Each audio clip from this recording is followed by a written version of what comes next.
Wait, let me lift that up. Oh, you can see all that. Hold on. It's all in front of the, you know what? One of these days, I'll get it right. So you can see that. You know, I'm trying to make it so I'm not looking like this. Hi. Yes, I'm back. This is Alice just talking about Alice. I need to move that. Is it bothering me? Yes. Really? Okay. I'll get it. I'll fix it. But I'm back on again because you know, like I said, I'm excuse me.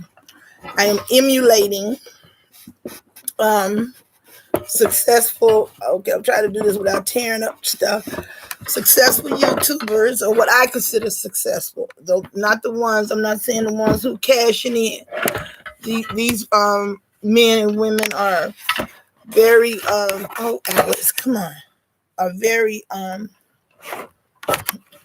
like them. They're very inspiring. They're not necessarily that they're so blunt and all that, but uh they quick let people know this I'm doing this right here. I'm not up for criticizing. A lot of people want you to. They'll say you should be able to accept criticism, but they can't. Don't say no, I can't. Damn, now you should be able to accept corrective criticism. No, I shouldn't. I'm serious. It's like a person who does not paint pictures want to stand and criticize a person's painting. Oh, if I were you, I'd have stroked it like this. No, you wouldn't have, because you can't paint. So if I was you, we wouldn't have got painted. Stop criticizing people and what they do. But that's not what I was going to yak about. I decided since I was coming back on here, yeah, those trees, I'm worse than Doc Holliday, old longer. You know what I'm saying? I need to quit call. I tried to call as much as I could before I came home, because I'm not gonna not burn a tree. Anyhow, I decided since I was gonna come back on, I would talk about this. I often talk about God preparing me for Him and Him and a Him for me, the Him. In this preparation, listen to what I'm saying. I'm gonna be transparent, be open and honest. Um, God is working really hard on me with the oddest thing. Not the abandonment issue, not the necessarily the daddy issue or the rape, any of that. He's working on me with my imagination. That's right. I'll think my way right out of fun. That's the only way I can put it. I'll think my way right out of fun. And because of trauma and whatever, I do not trust. And to say, oh, you just got, why is that so dark? And to say, oh, you just got to trust, is just, to me, is like, let me did my other thing. To say something like that to anybody, like, get over it or whatever, whatever. Okay, it's not an easy thing to do.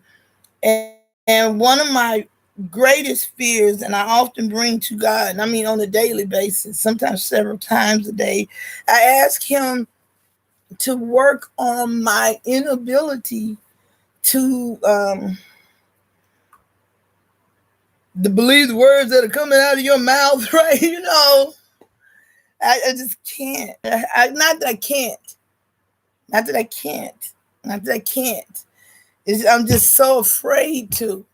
It's like I know one day, because God has said Him's gonna step out. He's not just rush up to me and shock me into next year. Nothing like that. About step out, stand out, step out. All those things.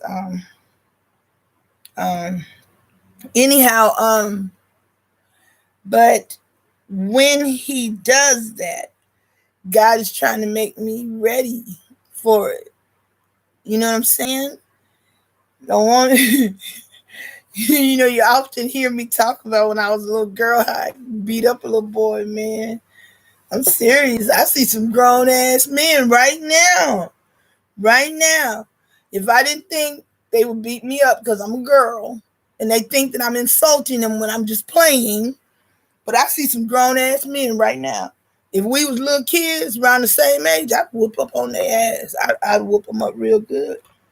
Sure would. You might get me the next time, but I'm gonna whoop up on you. If I whoop you just because your mama told you you can't fight no girl, whatever the reason, I'm gonna give you some. I ain't gonna hit y'all in your face. I wasn't known for blacking eyes and busting lips, but I'd take the wind right out your diaphragm. My brother taught me how to do that. You ain't never been socked in the stomach until you've been socked in the diaphragm. The gut ain't shit. You farted, hurt, yeah. Be a little sore, but somebody hit you in the diaphragm to take all your air. You can't even cry. But anyway, let me get back to what I want to talk. Really want to talk about this. I'm not talking for understanding. I'm not. There's no pity or anything in this. I'm hoping everybody understand when I speak. I'm not trying to get speak pity or anything. Like I said, I've had a wonderful life, even in this state of not trusting. It's not like it used to be. You know, I don't. Excuse me. I don't not trust the way I used to not trust. You know, I mean, like last week, I don't not trust like I didn't trust last week. You know, I trust a little more. You know, I just, I know people are crazy. I do, and I don't, I don't like living in that. I don't like living in that. I don't live in a fairy tale either. Though, you know, I chit chat a lot. I don't live in a fairy tale. I live very much in reality. And in reality, for me, is pleasant.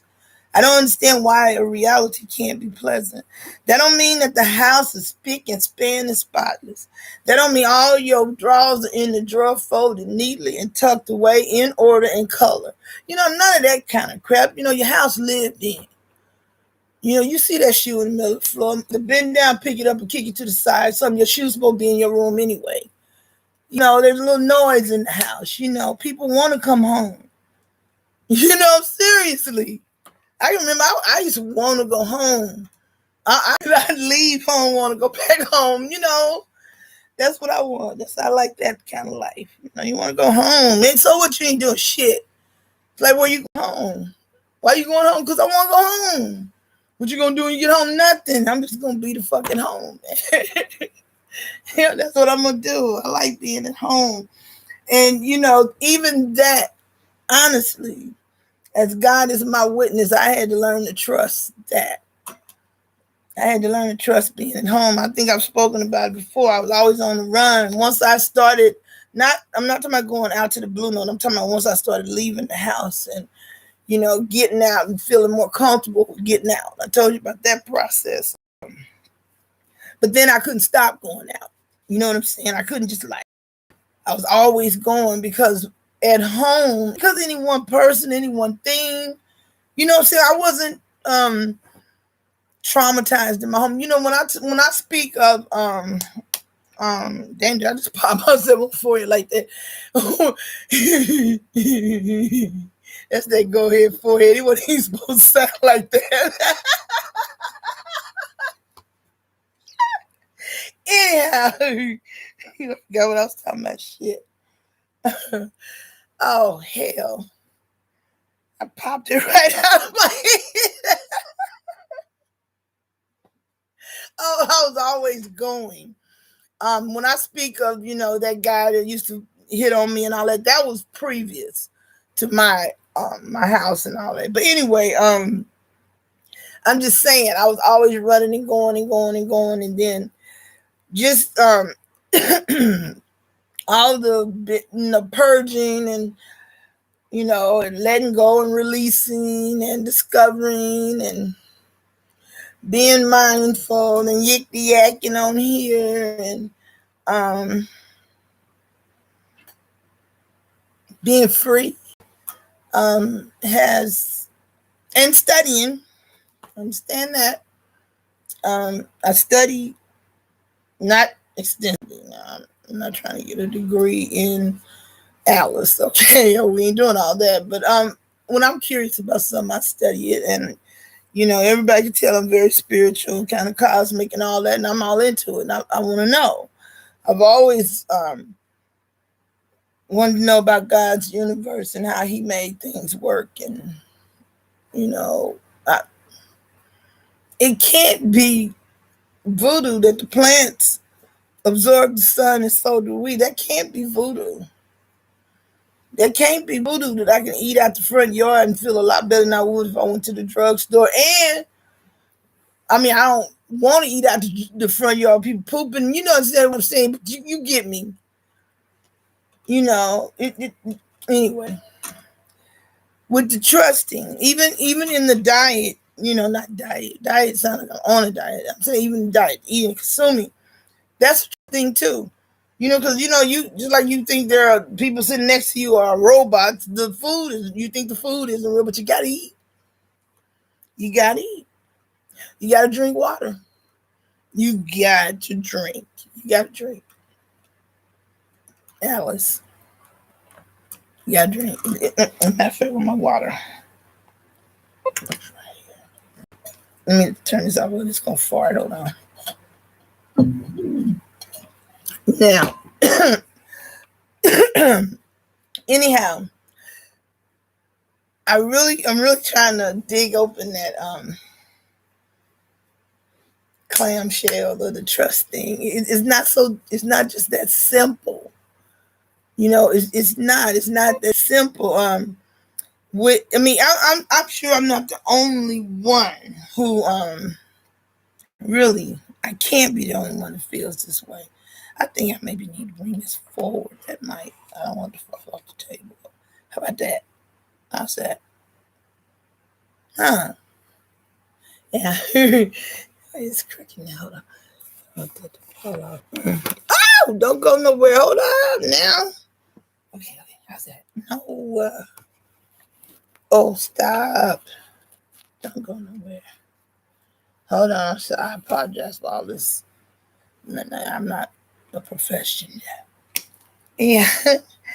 I'm trying to open this thing up. I need to quit messing around. I'm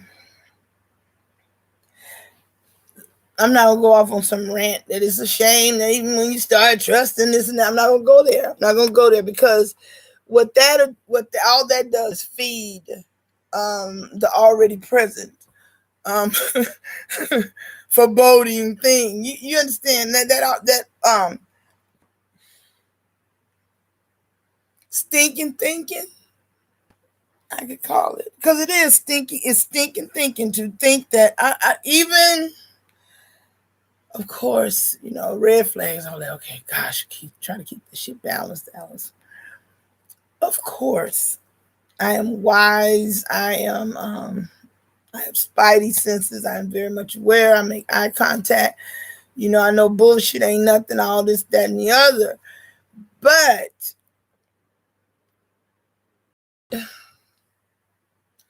when people flirt with you and things like that, there's always a little bit of bullshitting going on. That's fun. So, I just get so offended because people always think I want something from them, but then I always get offended because they think I want something from them. Didn't I just say that? I'm sure they get offended because maybe they think I think they want something from me, and then I'm so I don't mean to just like beat up on the guy, when they, I don't see the sense in pity patting around. I've been down that road where instead of just laying the cards on the table, I don't mean telling the person all about your life and this is this and that is that. I don't mean that. I mean, immediately if you feel disrespect. What I'm saying, don't go off and all that. But it doesn't hurt to let a person know, I really don't like that you're doing. And a person can, I used to say that to my uncle. I'm serious. I mean, a person can get offended if they want to, and they do. Why are you saying I ain't your man? You know what? You may not be my man, but you are sitting here with me, cock blocking, as far as I'm concerned. And I wish you wouldn't flirt with other women while you're with me, because that's disrespectful. And a lot of men don't even know that. I mean, when women know you ain't with that woman, that's one thing. But when they don't know, and like you talking to us, and then as soon as we look off, you start flirting. Women, some women be like, okay, whatever. You know what I'm saying? But we're just like guys. Guys don't like women to do that, and women don't like men to do that either. And we don't have to even. My uncle, I'm serious. I used to tell him when I was in the car with him or whatever, don't flirt across me with women. What do you mean? They don't know I'm your niece. And that's extremely disrespectful. It took me a long time to get them understanding. I was a young girl, but I looked like a woman. They didn't know I wasn't this woman. Don't be disrespectful. Okay, I'll stop fussing. That's stupid. That's not what I meant to do. That's not stupid. That's speaking my piece.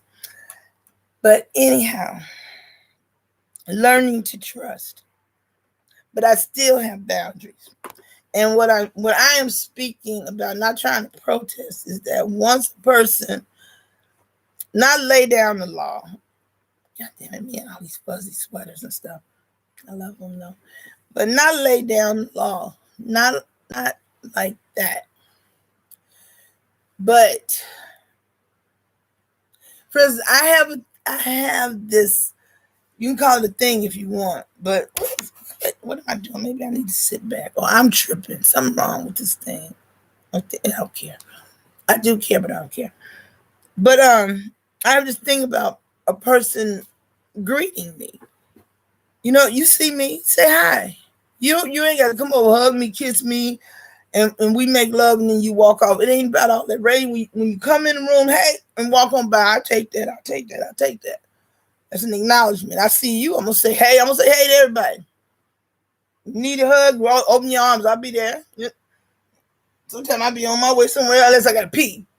Now, if I got to pee, you're going to have to wait till I come back. I'm going to pee on your shoe. As simple as that. It ain't nothing personal. I ain't no dog. My bladder ain't weak, and I know kegels. Trust me. Ain't got nothing to do when I'm 62. And when you got to pee and it get going, trust. I can hold it up until it is time. And when it's time, it is time. And off we go. I'm pissing up the stairs, down the hall, on the bathroom rugs. Y'all like, stop. Don't you do that. Don't do that. Anyway, back to trusting. I'm talking about this now because I've been over this and over this and over this. And, when I talk to God about it, I want to break away so much from me being conscious of not him, but any man, his feelings, the things he been through, what traumas, and that ain't my problem. It isn't. I can't carry another person's thing when I have to carry mine. I can support, but I can't carry it by myself. I can't take it on. That's what I'm saying.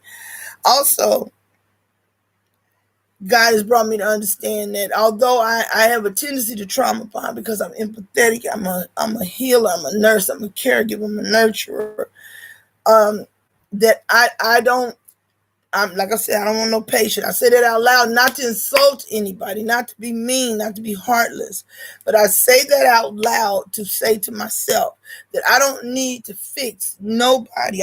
That's not the kind of relationship I am looking for. I'm not looking to do it like I'm building in another direction. I've been a nurse, I've been a mother, a sister, a daughter, and all that. Now I have difficulty with that. I know I have secrets. Everybody has secrets, but I'm kind of like if you want to know something, ask me. It's like for instance, if you want to know something, ask me. And if you don't remember it the way I remember it, And understand, I'm learning a lot of things. I remember it was mine, but that's how I remember it. Don't be coming back from my childhood talking about I remember you. I don't. No plan. I'm just saying, trust is gonna be an issue, I'm sure, with me and with him, but I don't want to not trust. I don't want a relationship where I have to wonder and stress, and I don't want to do all that. I'm sure a lot of people don't, but I don't want to do that. Let's just be open and honest, and just be open and honest with each other, and true and loyal to each other. You know, I don't want to wonder. I can't do it. That's too much work.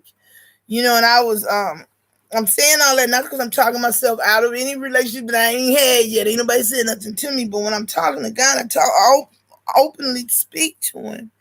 And I was telling him, I'm at the point now in my healing where, yeah, I could talk to a man. I don't hologram any negativity of a negative thing onto any new man that I meet, or any of those things, blah, blah, blah. But still, when it comes to that, not to surrender, because I don't have an issue with getting along. I told you how I feel about the support and building up and all that. But then there comes that thing where I don't want my heart broken. It ain't nothing. I don't want to hear about that once you've been burnt. It ain't nothing like putting your finger on the stove. It's a whole nother kind of pain. Whole nother kind of pain. I do not ever want my heart broken again.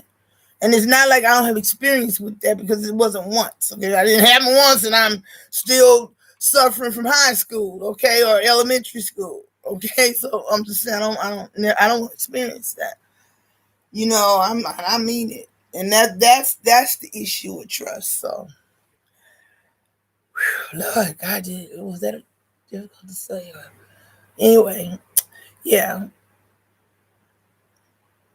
there's always something going on, but no, really, I think that's the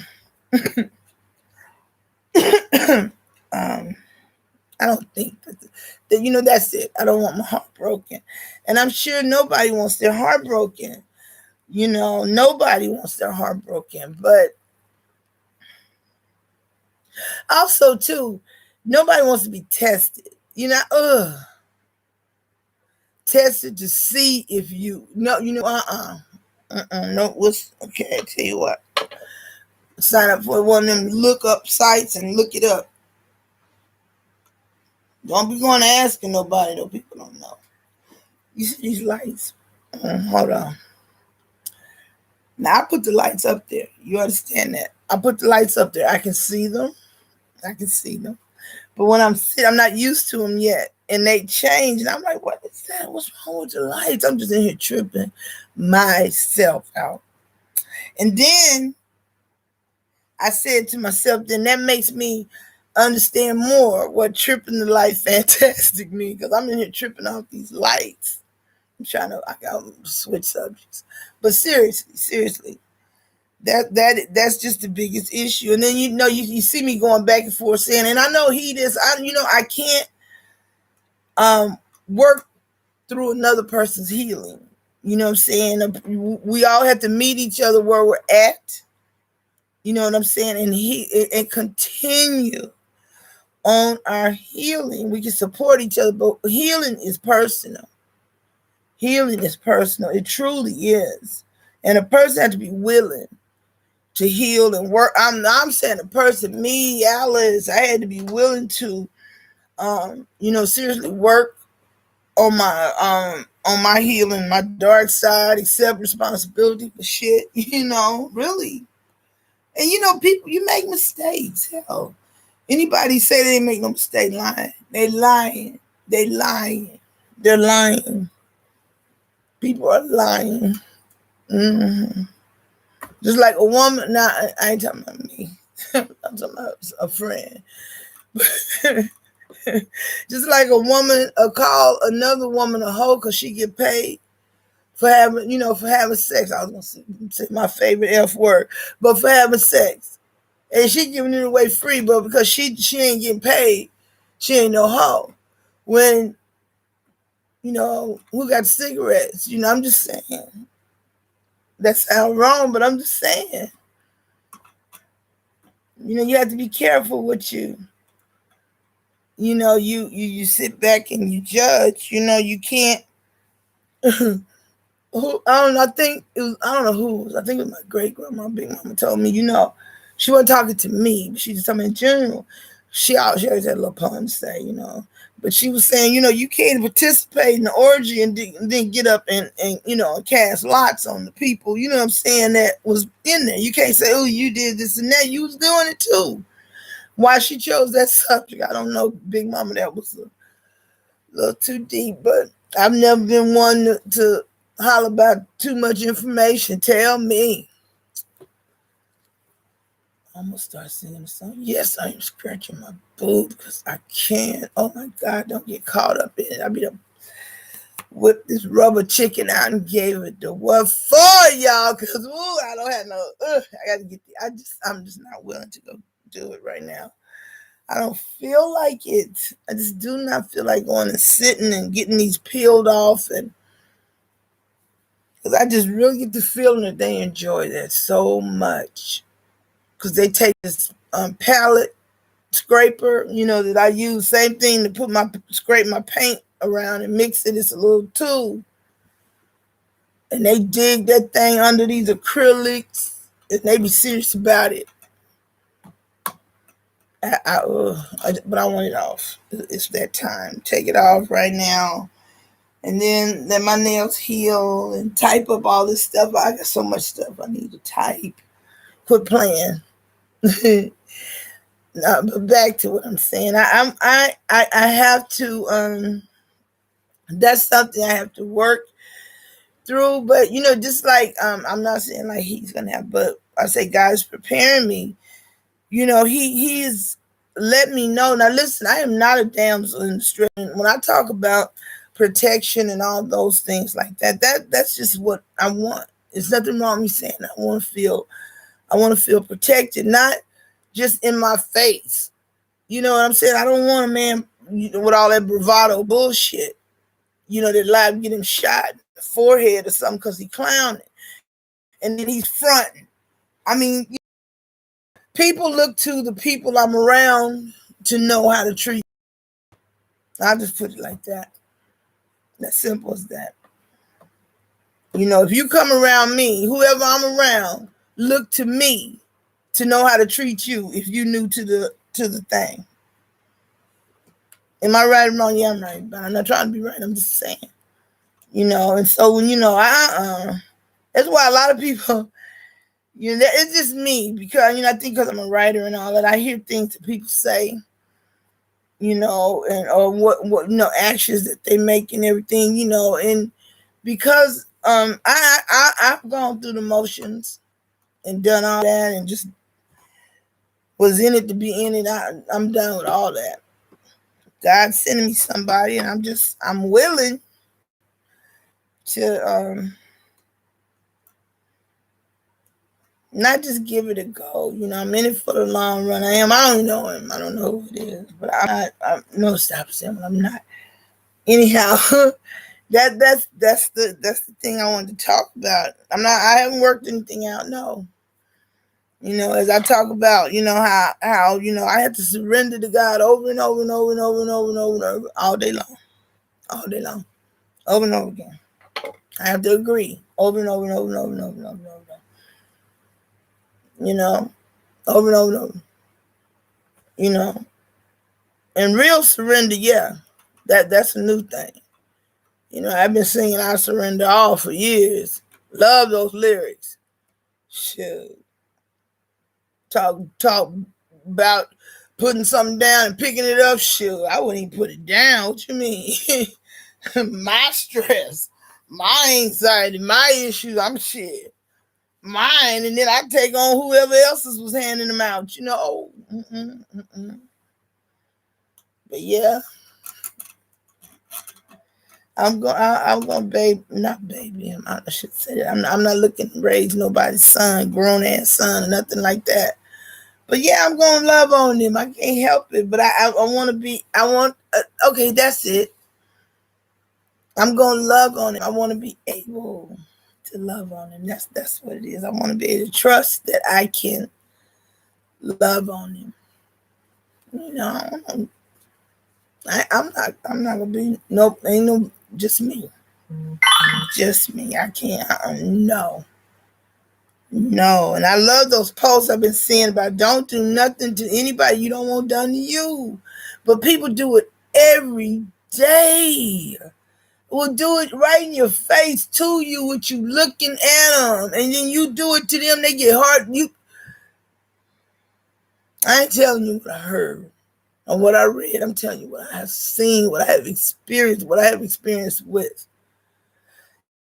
I know thieves, professional thieves, get bent the hell out of shape if they think somebody stole something from them. I mean, just like that person who swear they just being blunt and they just tell people like it is and no tact, no nothing, do it to them. You be blunt and tell them like it is. They be ready to throw some paws.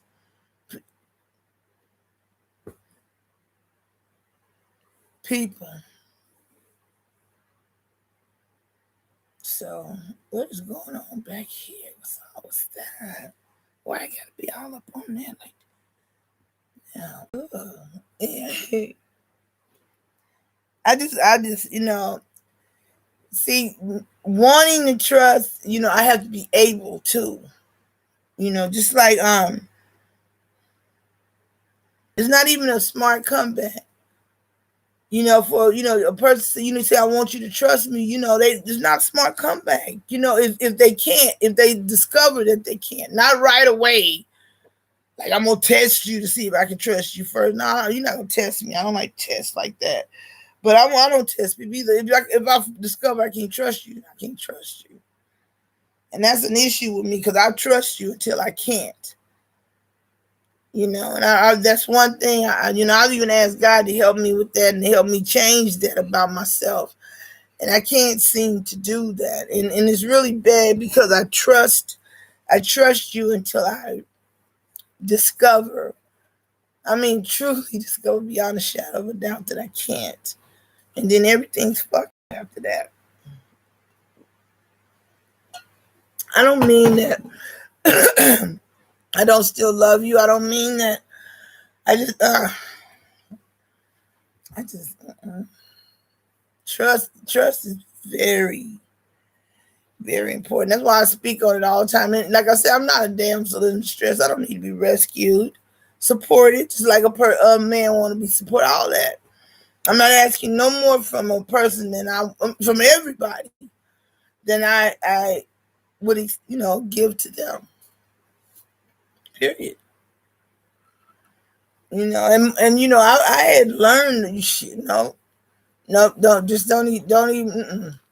The best way to keep a person from not taking anything from you or me tripping and thinking somebody took something is to not dare nobody over.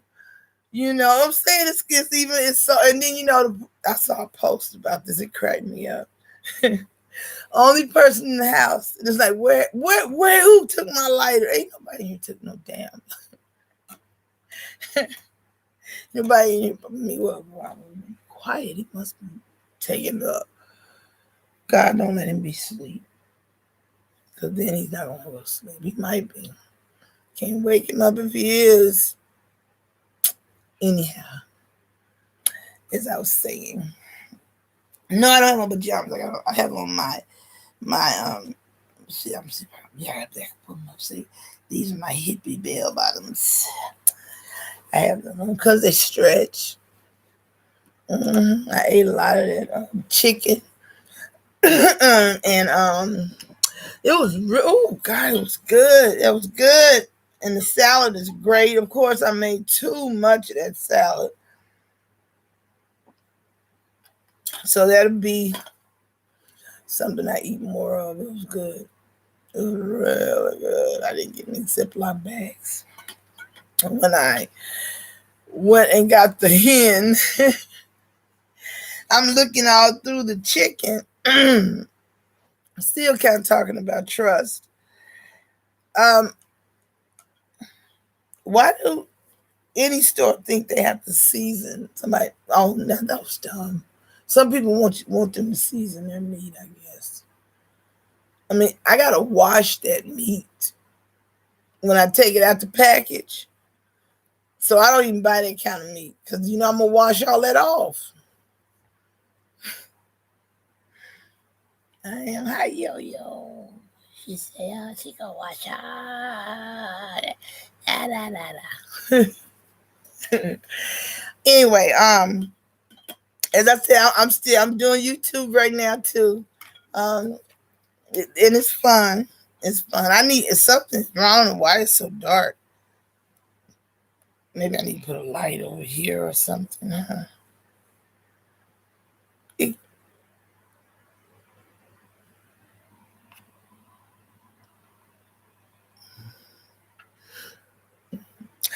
I wasn't looking for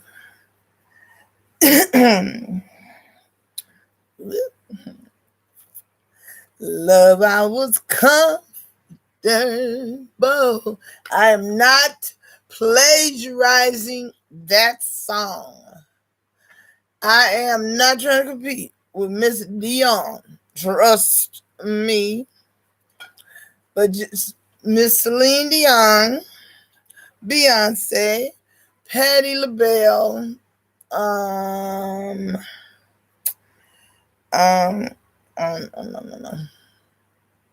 God, I can't. Tamla Man, a couple other people. I sing with them. They stretch my diaphragm. So I sing with them. And, I don't know when to let them have these songs. But that's one of the songs I sing with Celine Dion is this one, How Did You Get Here? I love singing that song with her. But one of my favorite songs to sing too is Going in Circles. Oh my God. Again. I'm not gonna be on here like I am during the morning because it's late in the evening to me. Like it's almost 5. I have about another hour and a half. That's gonna be it. Oh, party pooper. Now, see, if I know I'm going somewhere, it's a whole nother thing. Really. Then I get dressed and I'm going. I'm fine. But when I was young, I could leave the house late. Leaving the house late. Anyway, that's what I want to talk. This is Alice. I'm just talking about Alice. And I'm healing, and I'm healing. I can remember a time when I would argue if someone talked to me about trust issues and tell me that I didn't trust. I could run it down to them about how I trusted and who I trusted, when I trusted, and how this was trust. For real though. Yes, my nails are terrible, so I'll get it done when I get damn ready. I just don't want to go right now. Anyhow, stop. Ain't nobody said nothing to you. Ain't nobody said nothing to me. See, that's what I was talking about. See, have a whole goddamn argument. Ain't nobody said nothing. Cat sleeping in my purse. She don't care. She ain't said nothing. But honestly, trust is very, very extremely beyond imagination important to me. It is. I mean, it's just one of those things that's damn near more important than breathing to me. Shit, if I can't trust a person, I can't fuck. I'm done. I can't be around. And now I'm getting to the marrow of the damn thing. I'm gonna just be honest. And I don't even care if it sounds paranoid or whatever it sounds like, but I can't even be around anyone that I cannot trust. And I mean, when I confirm, I'm talking about not that just that I just don't trust that person. You know, a lot of people like that. You just don't fuck with them. You know what I'm saying? You just don't fuck with them like that. But I'm talking about when I confirm in my soul that I cannot trust the person, I can't be around them. I can't be around them. I done been through too much fucked up shit. I'm serious, and there is no loyalty among. Y'all know, I'm not educating people on nothing. I'm talking to grown folks. On YouTube, I even click this ain't for kids. I ain't talking to no kid. You gotta grow and learn that. But y'all ain't no fools. Y'all know what I'm talking about. And that's a horrible, horrible, horrible thing. You know, a horrible thing. You can't lay your head down in your house and trust the person that you naked with. Come on now. You can't trust nobody with your wallet, with your money. And I don't mean, no. Hell no. You ain't supposed to turn over. You ain't nobody getting all my money. Should have called me a long time ago. I'd have surrendered. Hell. I get you a cup. I give you a sip. I give you a sip. And that ain't lying. That ain't hiding. No, don't even ask me. Nothing like that. And I'm saying not give me all your money. That sounds like a robbery. But I'm saying you ain't supposed to be asking nobody nothing like that. You just don't. People are funny about their money. And people be lying. Okay, listen. When I was, much younger, and they first started having car phones, we had this guy used to drive up and down the street. He's one of them player guy people. Everybody loved him, right? And he had those princess phones that be in your mama's kitchen. He had it in the middle of the thing, right? We didn't tell him we knew. See, that's the problem. People be lying, and we be lying with them, and they be believing they lies, and we be helping them believe. And then we want to call them crazy. Who crazy? Them or us. They lying, and we letting them get away with it. We believing them. No. I don't know how I got on the lie part, but I need to stop shaking the damn table. Anyhow, it's very, very, very, and I'm speaking on it because that's very important.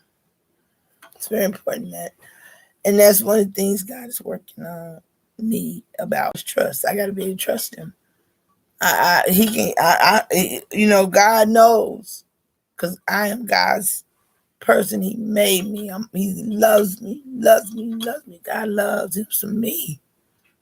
God loves him some hours, and he knows that he could drop that beautiful fine chocolate bald head man in front of me, and he could have wings and everything that my little old heart desires.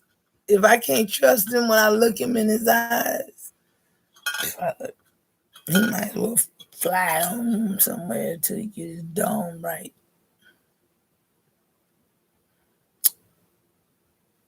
And that don't mean go out there and keep sowing no damn oats. See, that people think that, I'm just going to go fuck around until I get my head. No. You go be celibate for about 10, 20 years. Put that thing up. Stop walking around pointing that thing at everybody. Yes. I am speaking on it because I know I done led with my coochie too. Because that's all I knew. You know what I mean? When that's all you know, that's all you know. And when I say, I don't mean going around throwing coochie at nobody. I'm just saying, you see somebody you like and you don't know how to approach them, you offer them sex. Hey, Orlando, not like this. You want to fuck? I don't mean like that. But you know what I'm saying? You go hit on the guy, you hit on the girl. When really, if you Alice, this is Alice talking about Alice now. If you're really interested in the man, I don't want that type of relationship. You understand? But anyway, so what I'm saying is that even with the man, he needs to stop leading with that. Don't aim. Stop pointing your dick at everybody. Don't make it. Like for example, I said I'm gonna do it to him.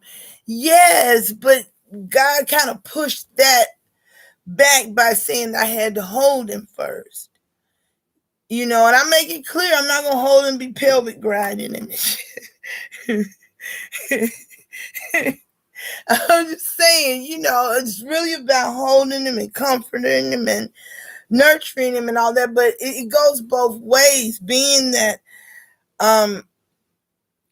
when I speak of those things and I'm talking to God about it, he brings it back to me. He said, okay, while you doing all that, what are you asking for? He doesn't say, just like I told you, he doesn't expose me to me. He reveals me to me. So he don't ask me, so what do you want?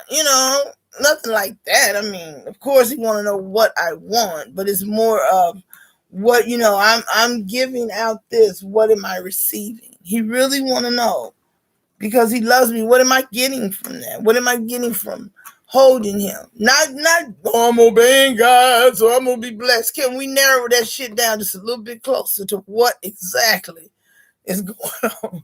That is just too damn broad. I'm blessed all the time. Trust me, it has nothing to do with obedience. Really, it doesn't. God blesses me because he loves me because I'm hard-headed. Believe me, I am. If I was blessed on obedience, I'd have fell over a long time ago and bumped this big ass head that I carry around on this strong neck. And I done hit it a couple times, but it would have been a lot more. Believe me, it is not just obedience. God doesn't want robots. Let me stop that part. But actually what in the reciprocation, I speak on, I want reciprocation, blah, blah, blah. And I say it all the time. It's just Alice talking about Alice, and I say it out loud. A person to say to me, well, who are you trying to convince? Me. I'm talking to me. I'm not telling nobody what I ain't gonna take. I'm telling me what I'm not gonna do. I mean, even if I do it again, I've learned to, if I fall in it, I learn how to pull back real quick and not feel guilty for just saying, no, I'm not gonna finish doing that. Yeah, okay, all right. I'm not gonna do that no more. Did I commit to that? Oh, sorry. I can't do that. You know what I'm saying? When I like projects and things like that, I don't mean my him or nothing like that. But when, first God's asking me, what will I see? Okay, so I had to think about that. And not that scientific nerdy crap that I know, about the pheromones and all, not all that crap and my romantic wordy self, not that. I had to really, really be authentic with God and let him know it's not enough for him to know that I would find comfort in it, or that it would make me happy, because happy is a general word, but I can use that word now because I know what it is. So like I say, it would make me happy. And what I would receive from, number one, knowing that this is my him, is a whole lot come with that hug. You understand? When I hold him, when I hold my him that God brings, a whole lot goes with that. Okay, number one, I'm gonna know he's my him. I know, I know he's not from God. Okay, like I told you, if I can't trust him, he can show up fine, chocolate, bald headed, and all the kind of things I like. Then shut up. Let me not describe it before I be running into them kind of people on the street. Saying you a lie. Anyway. And he can have wings on his back. But if I can't trust him, God know me. I'll be looking right at him. God said, what about him? I'll be like, not him. Trust me. God done brought me some shiny ones. I'll be like, not him. I want him. I saw a post that fit me so perfect. I'm saying, oh, I can't wait to find me a man. No, I don't want your number. No, I don't want to give you mine.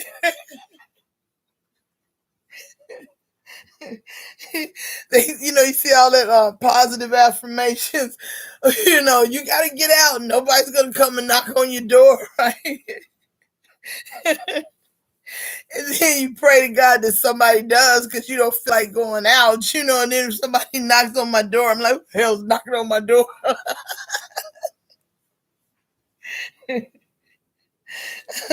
Even to the people I talk to around here, I'm usually up high in the penthouse looking down upon the peasants. And I only appear occasionally to give them a wave, like, oh, someone does live there. That's how it is, Oh my God, make you be still. Sometimes you can only make a few appearances. Anyway, I'm actually on here double for several reasons. One, like I said, God compelled me to talk again, but this time, I'm trying to talk seriously about my not trust team. And I don't want to call it a trust issue because that just is so broad. It goes far beyond an issue. Hey, excuse me. You're going to have to stop with the flicking of the fees, baby, especially over the Mickey Mouse open purse. Are you all right? What is wrong with you? For real? I'm tripping. I'm doing the toddler thing. You know how y'all have kids, right? You ask them a question and they tell you everything and do everything they can to keep from. I caught myself. I did. I just caught myself doing that thing. That I'm supposed to be talking about trust, not the lack thereof. Not that I don't trust nobody. I'm supposed to be talking like that. I'm not supposed to be talking about how I don't trust and why I don't trust and how I ain't gonna trust and what it takes to build trust. So none of that. It's something else, and I'm trying to crack that. Try to imagine it with me, but it's pretty. It's not ugly. This is gonna sound really weird. I've already told how even mermaids and everything anyway, and how pearls come about. I don't care. Man has to kill to make beauty. Nature doesn't always. It does, but it's a different kind of kill. Just like it's a different kind of pain with different. Anyway, what I'm saying is that I've always believed in mermaids and things like that. But giant clams. Imagine the beauty of a really giant clam, but anybody who likes seafood knows it's very difficult to open a fresh clam. You can steam them and then they open on their own. But I'm saying if you want to open them and do something else with them, it's hard. So imagine a giant one. Okay. And inside that giant clam underneath the water where I really can't breathe and I don't have any tools, I'm trying to open that damn clam. Okay, so give me a minute. It's not that it's hard and I'm going to suffocate and die or any of that.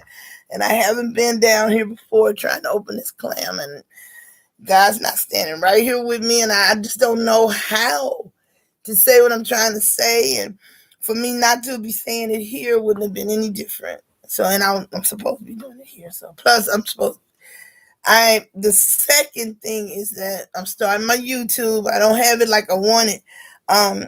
Michael's gonna help me. This guy named Michael, he has a production thing. He's gonna help me, but we just got our wires crossed. But he's gonna help me to get the things set up and everything. Anyway, in the meantime, between time, recommendations for building your YouTube channel is to try to post 2 or 3 times a day in the beginning, and let your people know, to like and subscribe each time. Even if they've already done it, do it again. So that's what I'm doing. So on YouTube, after you leave here, please, Orlando, would you go to YouTube, look for Alice Just Talking About Alice, and like the video and subscribe, please. Please. Anyway, my hymn. I know I make myself laugh. I ain't trying to make anybody else laugh because I crack myself up. But I often say I don't know who my him is, and yeah, I said Ms. That's all one word. I don't know who my him is, but I know who him ain't. I done met a bunch of him ain'ts, a bunch of that ain't. You ain't him. Even if it's a past him and he could have been him one day, you ain't him today. This road warrior, no, buddy, don't come up here with that raggedy ass shopping cart talking.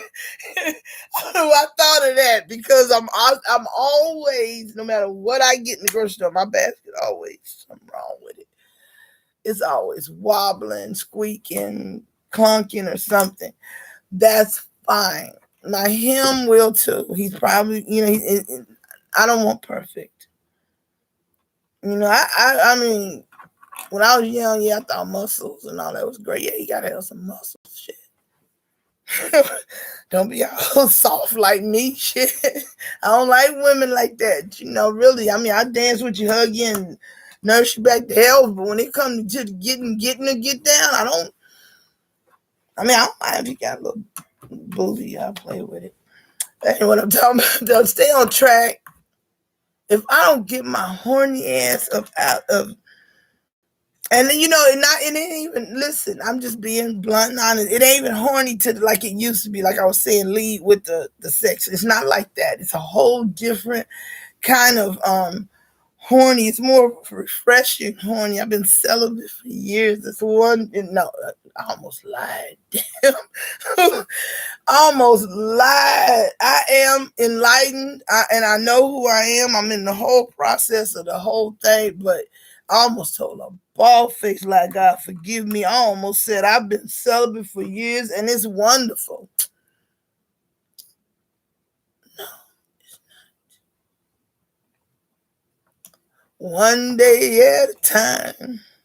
Sweet Jesus. I'm serious.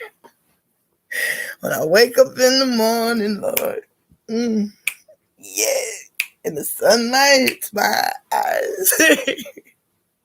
Oh, hell yeah.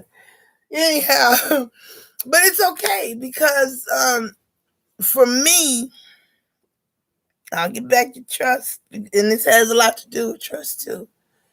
With me, sex is a whole lot more than just hitting it.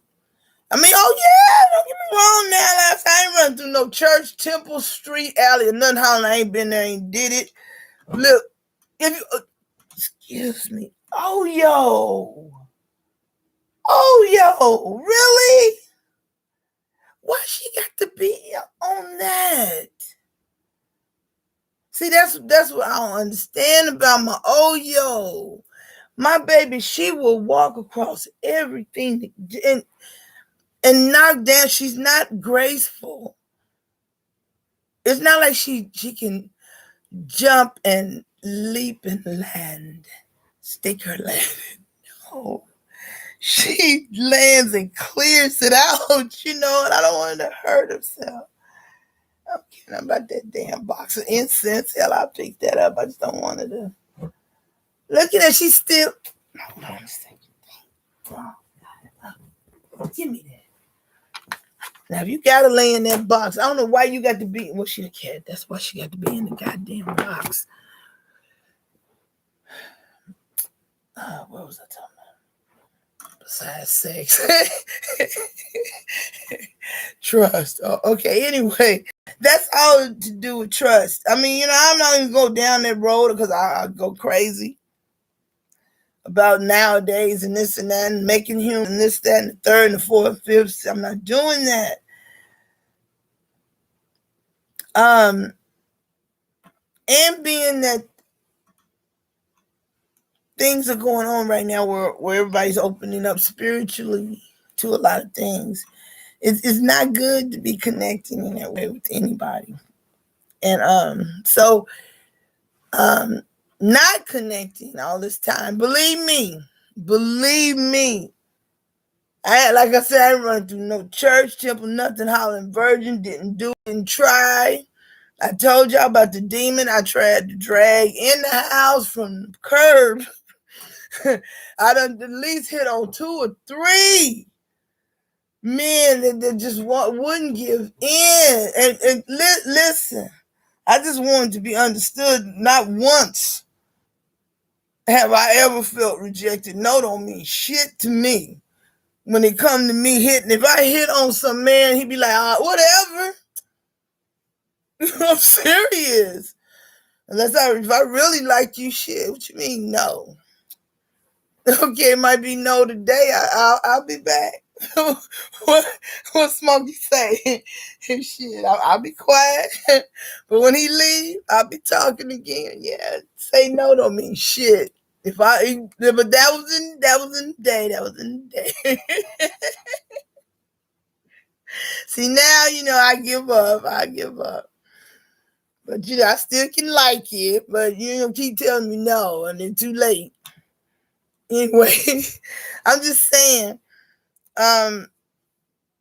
God's promises. Okay, I'm gonna have to go that direction with the trust. And I've written poetry about it, so I don't want to dig out a poem.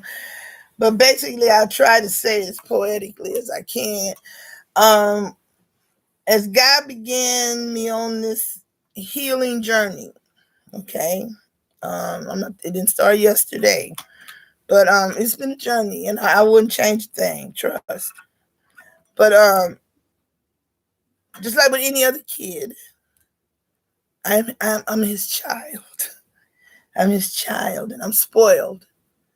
I know I say that, and people get pissed off when I say that. Not that God spoils me. I say I'm spoiled. I'm serious. And I have seen people just, the whole expression on their face change. Like, I ain't say you spoiled me. I ain't say your mama spoiled me. I said I'm spoiled. And what the hell is wrong with that? And then now that I let them know where it comes from, they really get their little ass in a knot. That's right. God spoils me. Mm-hmm. It's called manifestation. You can whine, cry, bitch, and moan.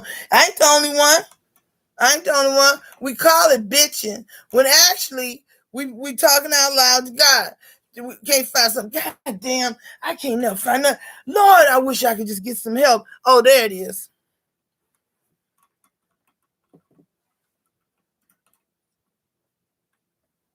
So what you was cussing while you was doing it? God know you. You hard-head, stiff-neck motherfucker. God know us. We cuss. Now let's see. I need to stop. Let's stop. Scared myself. Like, damn, hold on. I had a magic light on. No, anyway, but I've tried to hit on, a few, and I've said this before out loud in public. The ones that I have hit on that said no, thank you. I'm not being facetious or sarcastic. Like, thank you for hurting me. I'm not saying it like that because it didn't hurt. It did not hurt like that. I've been told no before. I don't know about other women. I'm sorry. I'm just one of those women who, really, and this is gonna sound so I don't know any other way to put it. I always tell people I come from a long line of alchemists, and I don't I don't I told you I don't come from no people be doing nothing to nobody. I just like I'd say my favorite movie is Memoirs of a Geisha. And what people don't understand, like I have to tell it this way, that geishas are not prostitutes. Man made that prostitution thing. Geishas are elegant, charming women. Yeah, also what the married men want. They don't want to look at all that. I'm talking about their training, but that was about. I'm not saying I'm a companion and an elegant woman, and I am. But I was brought up to act a certain way, not to charm anyone, but like I say, if I'm interested in a man, I 9 chances out of 10 he's interested in me too, because I make direct eye contact. Usually, if a man try to act like he don't know what I mean and what I want, he lying. He uncomfortable. Because usually I'm looking right into his goddamn soul, and there's no question about what I'm saying. And don't let it be any type of soul connection. It don't have to be a soul mate or any of those things. We are spirits, we're souls, and we often rub up and bump into each other. I wish I wasn't so lazy. I have a poem called When Souls Collide. You know what I'm saying? There are people in your life where you just collide with them, and you just, not in a negative way, okay? I'm talking in a good way. There are those people, and you don't even have to, you don't have to talk. And then, don't tell no Christian that, because they swear every voice in your head but theirs is the devil. I'm sorry.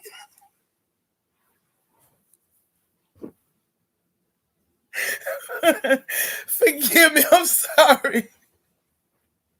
I don't mean to sound like I'm complaining about religion, but they used to really fuck with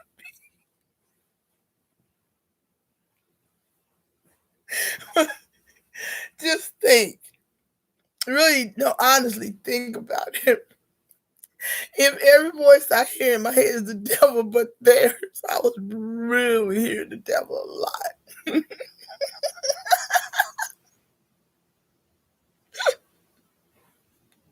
Sometimes I wasn't sure which one of us it was, if it was us or him.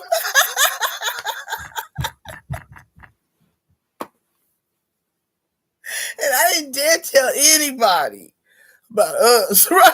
I did. I tried a couple times. When I would get comfortable with someone, or when someone swore they just love me, I would try to tell them about us. And it's the way people look at you when you start claiming who you are. All people don't know. But everybody has maybe they don't name them, separate them out, identify them in the way that I do, or speak to them in the way that I do, or give them freedom in the way that I do in my life, in my healing process, and all that.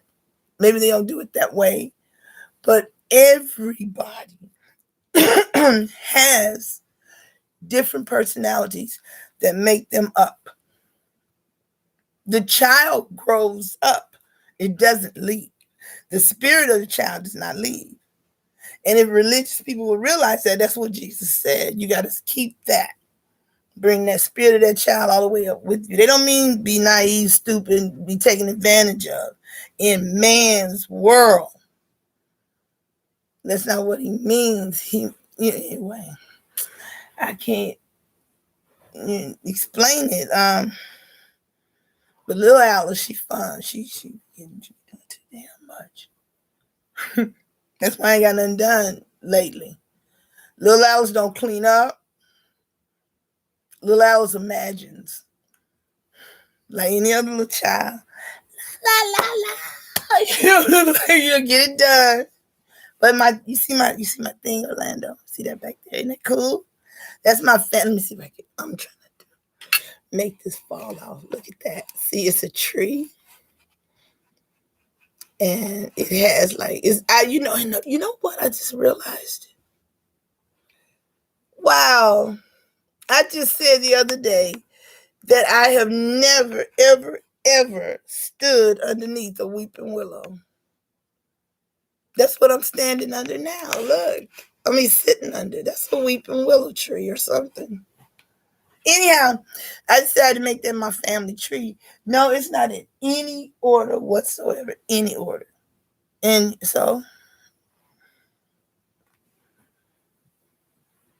now, anyhow, I have some more pictures to go up there. And then I put those lights are called fairy lights. So I like those.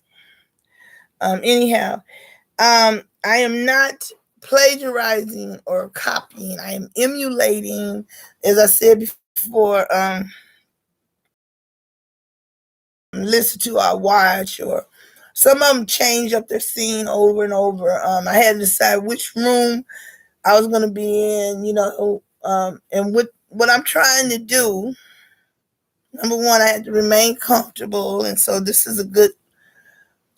I like being at home anyway, but this is a good area. I'm beginning to set it up so it's nice and homey. And yes, on Mystical Alice, I have my crystals and stuff. I just haven't put them all out yet. I will, because I've always had my crystals and stuff, and I just didn't tell nobody. And that's that has always, I don't care. That's been one of the hardest things about my whole life, is having to shut me down, tone me down, try to cloak my brightness and turn it down. I'm not saying I'm so bright. But I am. I know. I see people almost flinch sometimes when they see me. Like, I'll be walking up on them and be like, what? Do I stink? And I never get that. I ask a person, what do my breath stink? Do I stink? I said, why do, because even when I'm at the Blue Note, like I'll be walking towards men and they be like going, like, how you put, you take magnets and you try to put them together on the sides, and you can't. I feel that between us, and when I can catch them or corner them off, I'll ask them what, and men always say this, I'm flattered, but what does that mean? I'll say, why do y'all run, or why you act? Do I stink or something? They say, no, you're sexy. You're beautiful. Okay, so you can't talk to me because you think I'm sexy and I'm beautiful. I just found out, though, a couple of years ago that I'm sexy. No. Okay, don't ask me to be, ask me, I can't say it. Don't ask me to be sexy. I'm blue a snot bubble, right? Slobber, I'm sexy. But I don't understand that. And then, when I would talk to God about it, it's not just from the, recent, it's been going on, really. Or, why would, I'd be all into a relationship and then it would end, I would ask God, and then he got me to understand that, number one, like with my son and with other people, he explained to me, number one, you did what you were supposed to do. You come in, I come in to listen, I'm not saying I'm some prophetess or something coming into some people's life for this. You know how you meet people, you come into their life, you either build them up or you tear them down. You either help them out or you don't. That's what I'm saying. He said, I did what I came to do, what I was supposed to do. Like with my son, I raised him to manhood. I'm done. You understand? Ain't nothing else I can do. He don't need no more mothering and all that. That's the problem with a lot of us. We won't let him go. Let the little eaglet go. Let the eaglet, let him fly. Kick him out. He's gone. Okay, boom. I didn't kick him out, but you know what I'm saying. Same thing with anything. I'm still on trust. I'm just talking right now, but same thing with anything in our lives, any relationships. I also talk about my husband, and I don't say ex-husband, not because I'm still in love with Michael or any of those things. None of that. Believe me. If my husband was to knock on that right door right now, I ask him why. No, you can't come in here because people don't know how to leave. And people that you used to know think they can stay. All that. I mean, not that he was that kind of man, but I don't know him. I ain't seen him in a long time. What I'm remembering is remembering. But we're entitled to that. But also, God had to bring me to get to understand that none of that has nothing to do with nothing. Nothing. I was in my 20s and 30s when I was married, 30 years ago.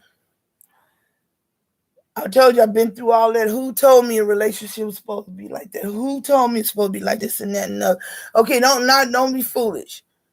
I know damn well a man ain't supposed to have but one wife, and that's me. And I ain't got to read that in no Bible, nothing. I got a direct connection to the Creator, and He ain't never told me I'm supposed to be with a man that had more than one me.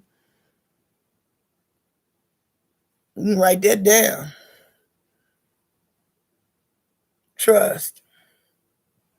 And that won't happen no more. And I done started over many times. That's why I ain't gonna shack up. And I ain't gonna be blowing up nothing and doing all that. I just can't even imagine going through that. So, when God asked me, and He did, people say, well, if God knows what you want, why would He ask? Same thing, the reason why He asked you. He want to make sure you know what you want. Me. We're talking about Alice. I'm talking the first person. He had to make sure that I know what I want. Not know what I want because I seen it in a movie, or not know what I want because I think that's what I want to. Not know what I want. You understand? So when overall, it's been some years. You have to understand. 2017. So it's been going on that long for the promise of my hymn. This hymn, anyway. I still have to look, and I say to myself, what am I looking for? I don't need a daddy, but I do want to be protected. I want to be looked after, nurtured, just like I want to nurture. And a man ain't looking for no mother. He ain't looking for no mama, but he's still looking for somebody to care for him, be concerned for him. Bring him his plate, help, fix his food. Yeah, if he can cook sometimes too. I'm nobody's slave or servant, but I'm just saying. People, even the young saw, I don't want no mama. Yeah, you do. Even if you had your mama all your life, ain't nothing wrong with snuggling up and having somebody hold you, hum and rock you a little bit, right? I'm going to rock you. Can't help it. That big head rascal in there too quiet. He must be asleep. Anyway, he's a teenager. But I say these things out loud in public because, yes, it matters. It matters. It matters. I say things like, a man don't have to be rich to be with me, but don't bring your poor ass up in here thinking I'm going to support you. Not because I ain't gonna do nothing for no man. It ain't like that. It's just been there, done that. I ain't telling you what somebody told me or what I read in the book or saw in the movie. I'm telling you what I've experienced. I don't do that no more. Ain't like I ain't never done it. It's like that glazed donut from that damn donut hut over there. Why did I buy a dozen of them big ass Flintstone donuts? Okay, had I not bought that all them damn donuts, I wouldn't have known not to buy a dozen donuts. So I'm trying to tell you, I'm not telling you what somebody told me now. I'm just not gonna do that anymore. It doesn't mean that I'm not gonna support him. That we're not gonna get together. Like I say. Me and my him, we're gonna be like a nuclear fusion. That's how it is when two superpowers come together. That's how it is, and that's my him and me. I'm about mine, be about his. Whatever mine is, whatever I'm doing. This is what I'm doing right now. I don't know what it is, but that's what I'm doing. And he'll be doing what he's doing. I'm not saying I won't be supportive and things like that, because I often speak of children and caring for children. If you got them, you got to take care of them. I mean, and if somebody's threatening child support, then yeah, okay. Everybody put me on child support. That way everybody get a little peace, and that's it. Don't call me about nothing, and I'm gonna see my kids. See, they don't want that. They want to run things. They want to run back and forth, interfere. I don't know. You don't understand why people want to do that. They don't want you, but they don't want you with nobody. And they sure don't want you goddamn happy. You know what? We ain't doing all that. Like I say, take care of your kids. What I'm supposed to do as his help, not his help meet like some man put in the Bible. That's not, no. We're let us make man in our image. Okay, I'm a part of him. I'm supposed to offset that, you know. So yeah, okay, I'm gonna do that, and this ain't no problem. I got that. I'm gone with that. Now that's done. But now we ain't missing that. You know what I'm saying? Because I got it. No, I ain't paying your goddamn child support. I ain't seated none of them. But I'll love them like they mine, and I'll tell their mama to their face. You ain't got to talk for me. I don't put up with all that. Yeah. I don't hear all that. I don't want to hear all that. You ain't gonna talk about me in front of them kids. The kids ain't gonna talk about you in front of me. They ain't talking about their dad. We ain't doing all that. We ain't doing all that. If I'm his, we co-parenting. Straight off the bat. Co-parenting. Co-parenting. You will not treat mine any differently. I will not treat yours any differently. You will not disrespect me in front of these kids because I'll change your DNA. I'll embarrass you in front of your children. You know what I'm saying? I'll embarrass you. I don't care if you, your kids, and everybody else hate me, but if people, I just don't take it like that anymore. I used to be so nice. I wouldn't hurt you no matter how much people were jabbing and stabbing and banging and pumming and hurt. Shit. I tell you to your face, you talk that yak right now because you don't like me, I'll make you hate me. And then you be standing there like, I hate her. You was hating me before you started all that vicious shit that was falling out of your vile ass mouth. But it was okay while you were. Now I got off on something else. I'm just saying that's how people are. But I'm more into trying to learn to be accepting. And I went off on that tangent because that's all a part of at my age. At my age, I know I'm not getting no birth, don't want one, because I mean that was one of my prerequisites. We got to have some experience a little bit, and you ain't got to be the town whole dirty Dick Dan and none of that. You know, I want every woman in Tacoma, if I'm still living in Tacoma, to be done had a little taste, and you done had a little taste. Cause nowadays ain't like me and just get a little poke like they used to do in the cowboy days. They got to get involved, so I don't need to be knowing. I don't envision. Cause I'll get a visual. Do say, "Ooh, I used to sleep with her," and then I get a visual. Not jealous either. I'll be like, "Ew, did you?"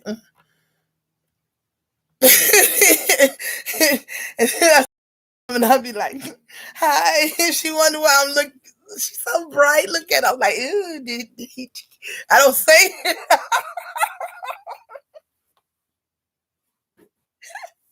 I'm sorry. Wait, I gotta tell this really. This is so embarrassing, right?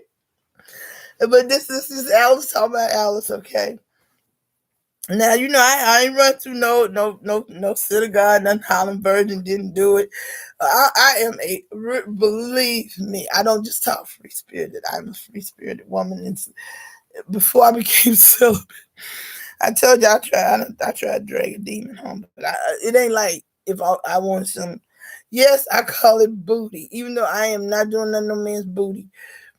I just always said booty because I didn't want to say dick. So if I want some booty, I know how to get it. You know, I didn't have no problem getting no booty. If I wanted some, you know, and you know, and my problem was I had a certain type of man. I was like, oh God, yeah. You know what? I had somebody moosh my face.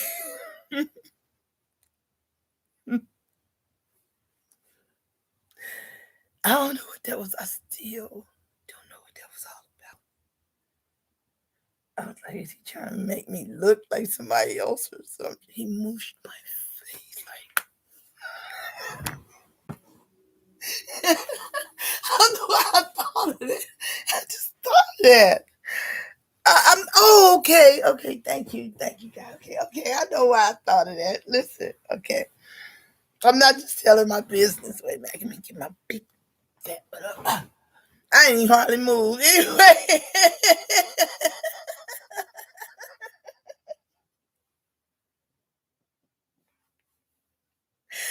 All that, and I didn't hardly move one ass cheek. Maybe I got all this stuff up and under me.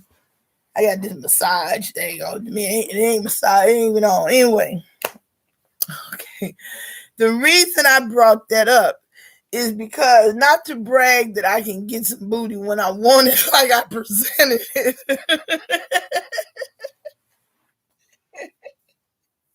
but that I was trusting. I was trusting enough to, be with that person. So basically, if I could trust a man that'll moosh my face, why can't I trust my him? Or what I'm saying? It ain't funny, but it is funny. I guess he's trying to reanimate me. Anybody ever seen that movie?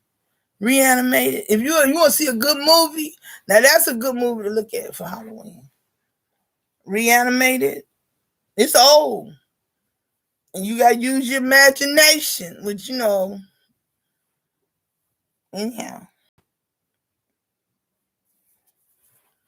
I have one movie that moved over there. But seriously, I thought about that. So, again, I'm on here because I'm working very hard on trust, not trust issues. I've already been working on trust issues. I've already been healing those things, and that has really helped a lot. But along with the healing and the closing of things, doors, removing so-called curses, things like that, breaking generational, what I like to call spells. Your family just do the same shit all the time. Who said that's what we're supposed to do? Oh no, that's what we do. That's what we do. No, that's not what we do. I'm not doing it. Oh, you just go against the family.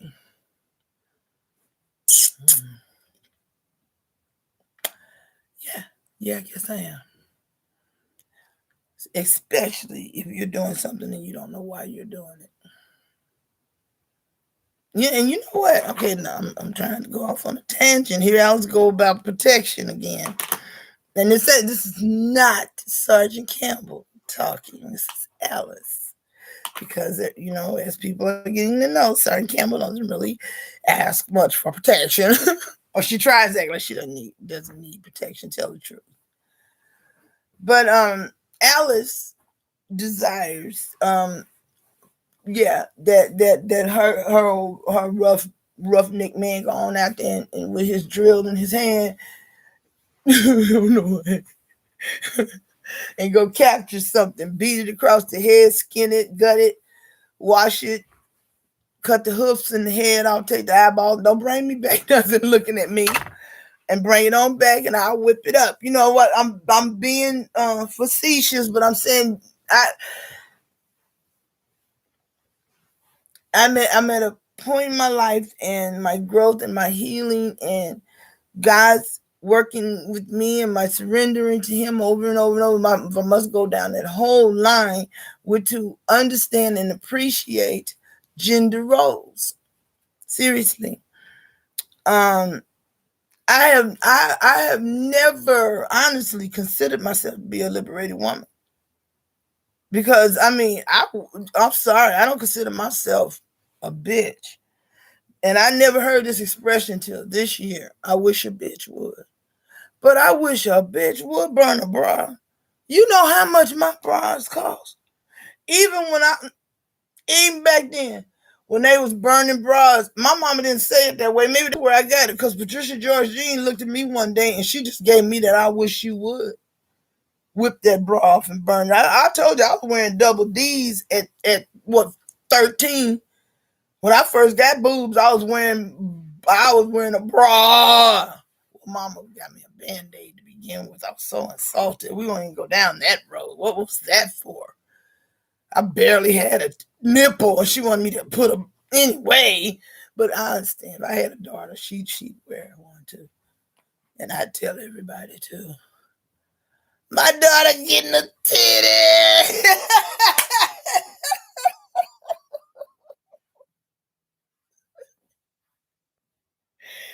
That shit hurt. I don't care. I don't know why adults forget. I guess it's like childbirth and everything else. But growth hurts. That hurt. The growing taller, wider, those hips, that ass, breasts, everything hurts. That hurts. Not all at once, but it hurts. I don't know if boys hurt too. I can imagine, because anybody ever seen and this is one of my favorite transformations into a werewolf, besides Old Werewolf, is the American Werewolf in London. Anybody ever seen that? I mean, the one with what's the one who flew the cuckoo's nest? That's good too. Now Wolfen or whatever, no, not Wolfen. What's the one where what's his name? The crazy guy. That one, I like him. That was a good one too. But American Werewolf in London was one of the best, for me, visual transformation into a werewolf. I mean, it was hurting. He was like, oh, because you would imagine. I mean, he changed and it would hurt. And I mean, so that's what adolescence is like. You just can't hear the bones growing, but can you imagine bones and stuff growing and stuff, and anybody else's stretch marks itch? I never noticed that they really itch till now. It's like, because I got a whole lot of them. I mean, of course, I lost a lot of weight, but what I'm saying? I'll be like, damn, sometimes I look like I got on baggy pajamas. Anyway, let me stop talking about that. Just turn the lights down low. Your ass look like you got on baggy pajamas too. Come here, I play with your booty. That's why I can't have no young man. I wish I would have some man up in here only eating protein. Man up here cuter than me. No, hell no. I don't want no man think he cuter than me, spend more goddamn time in the bathroom than I do. Yes. Don't even bypass the bathroom and jump in them sheets.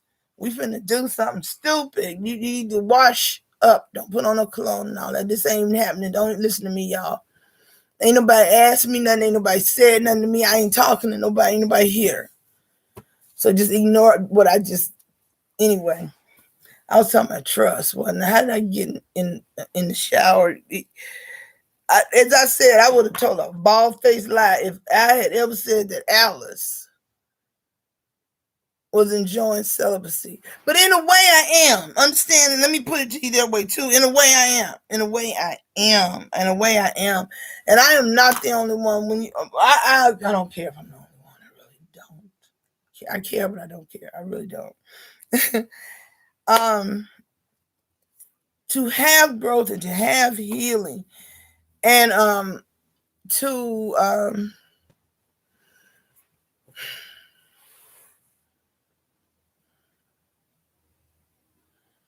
it's so all I can say is to not give myself away is the most wonderful feeling in the world, because even as old as I am and I have experience, him gonna have experience.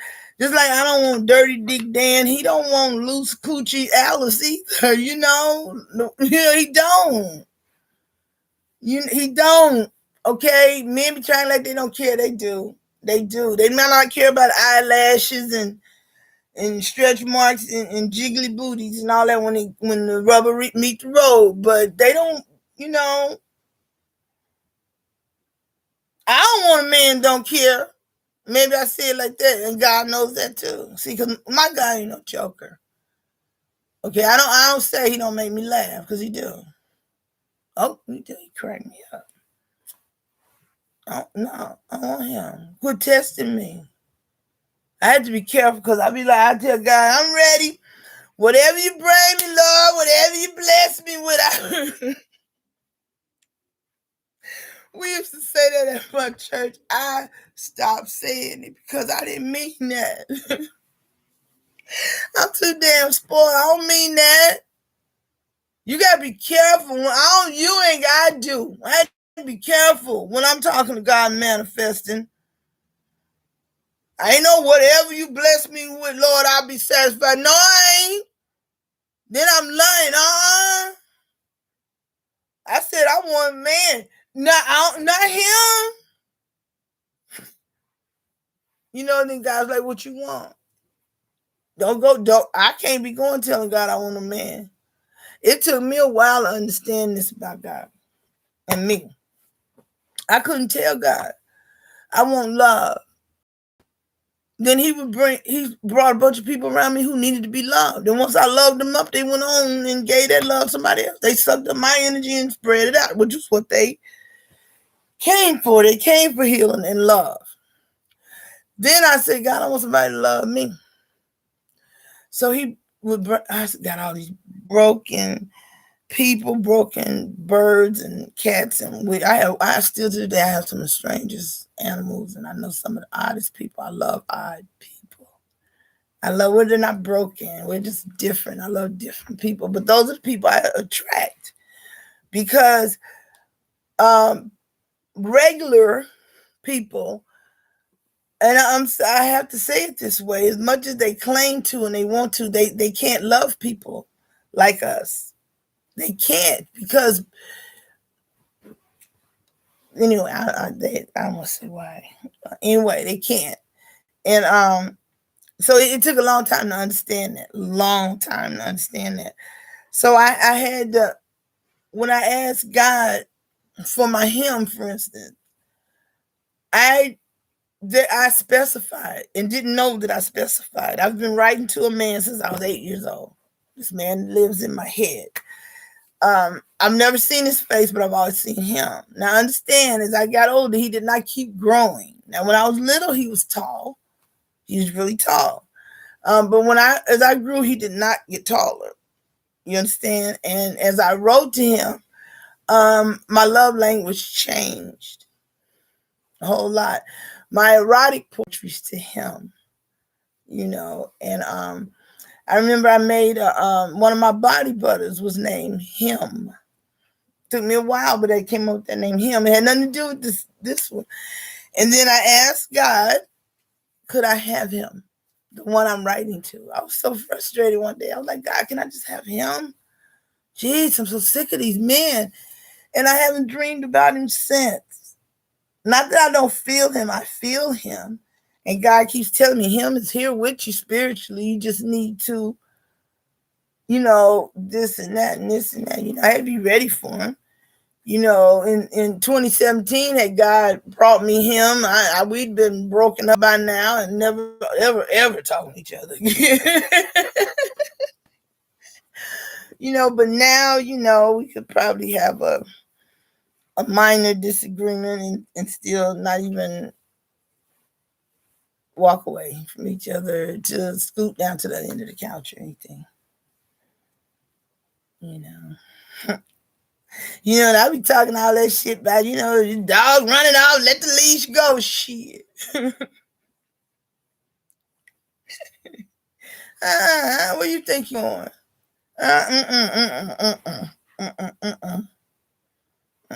I be telling your ass, gone there. You holding on to the back of your pants. You try to walk away, but you really think you're going somewhere. And you feel somebody tug you back. You're like, well, let me go then. Gone. I can remember this argument distinctly. And I don't even know what possessed Michael Campbell to think that was where the argument led. But I guess because I told him something I had never said in my life, and that was get out of my face. I said, get out of my face. I heard keys. And I'm not the woman to run to the door and be slamming no door and getting all in your way. My presence is in the door that you left from. I'm sending all kinds of telepathy. Wow, wow. He turns around because I know he tried to pick them keys up without me hearing them. Boy, I got mommy hearing. I can be on the roof and you could be on the house in a 4-story house in the back. And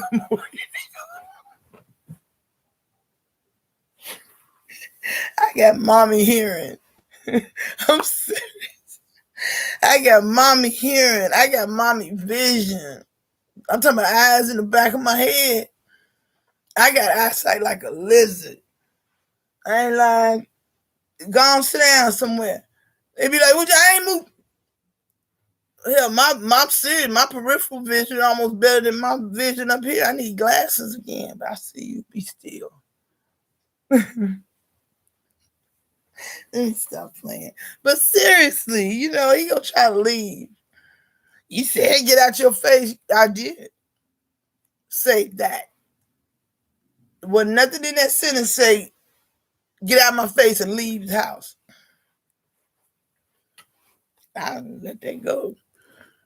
Don't go. You ain't no don't go. Because I know good and well if I picked up the keys, Spider-Man would have put a web on that door. My husband would have shot a web from the roof, and he could have been asleep. And I wouldn't have been able to open that front door. I wouldn't even cross my mind to leave the house. I'm good for a good argument. Oh, that's what we doing? No, it ain't no name calling and all that. We ain't got to do all that. But if that's what we doing, don't do that. Don't play the dozen. I came up playing the dozen. And that don't lead to a fight either. If you can't take the dozens, don't start them. Don't start them.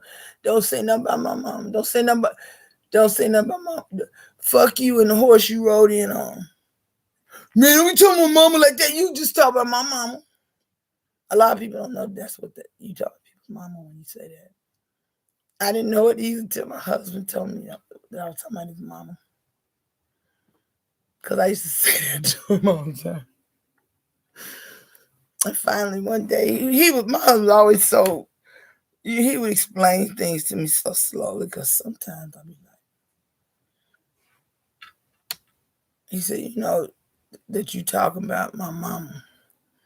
Ain't nobody talking about Helen. You always defended mama. And when he explained it, I felt so bad because I love Helen.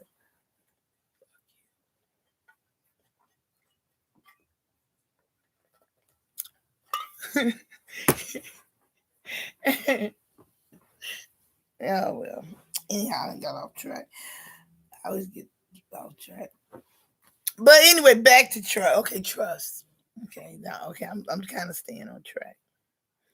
I asked God to bring me a man that I could trust. I have to use my husband for an example because long time before we fell apart, the trust I felt from my husband gave me bragging rights. If I can explain it like that, I had no distrust of my husband for the first 8-9 years of our marriage. A woman couldn't even challenge me. She'd say, "Oh, I seen your husband such this place." I'd be okay. It didn't bother me because I knew Michael Campbell wasn't dropping his draws for nobody. He just wasn't. He just what even when he told me that he had cheated because I knew. I'm serious, I knew. And he couldn't have told me no. I just knew. His spark was gone from his eyes. I knew. There was no way he could lie. And then when he told me, I see you lying. I didn't believe what? No, you didn't. And I still didn't believe him. I mean, it took me a long time to believe my husband. And then when it finally sunk in, I have to admit, and then I'm going to get off of this, it was like running into anybody ever see, I don't say anybody, I know everybody see it. Bad Boys. There comes a time when they are racing towards this wall that is not going to move. And I don't know if it's closing or what, but he's chasing the bad guy. and maybe it is closing, and they just get through. But I didn't get through. I hit that wall. I'm serious. I hit that wall, and my whole life changed.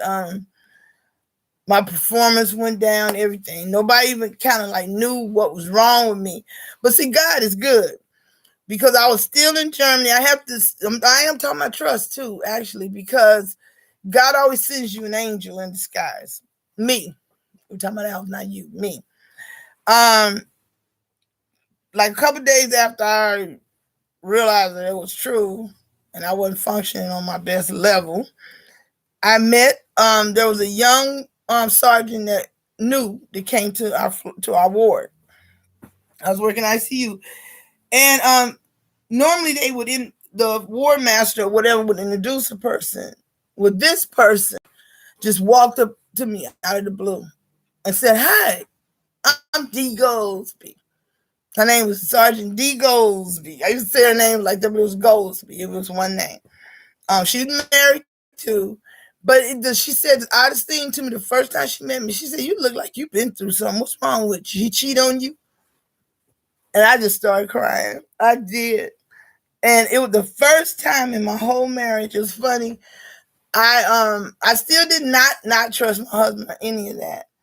But the first time in my whole marriage, I had somebody in my life who put me up to doing things like going downtown shopping and not telling my husband I was going, or, I didn't cheat on him enough, but to give him the impression that something was going on.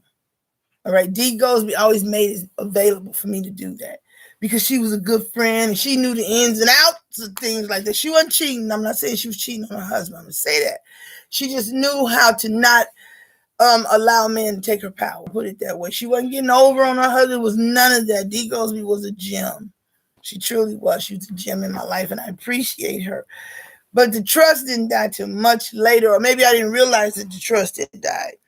So here I am, burned and all that other stuff, but I'm at a point in my life now, as I said, with God, I even had to learn to trust him. For God, or anybody to look at what I've done for you and equate that to now can you trust me? That didn't work. That didn't work. It wasn't, no, what have you done for me lately? It wasn't like that either. It wasn't like that either. Nor did I blame God for any of those things that had happened, because God's always with you. And people say, well, if he's with you, then why this happened? Because I had free will. I went on and did what against my own intuition. You understand what I'm saying? My ancestors and guardians have always been here. They've always nudged me and told me, I don't do that. And I do it anyway because I am hard. That's what I've learned. How else would I have experienced? How else would I have come here to have Alice just tell about Alice? And maybe, I don't even know, maybe somebody listening and they recognize something in me and it's helping them heal something in them. And not that I'm a therapist or anything. I can't say I'm not a professional or anything because I am.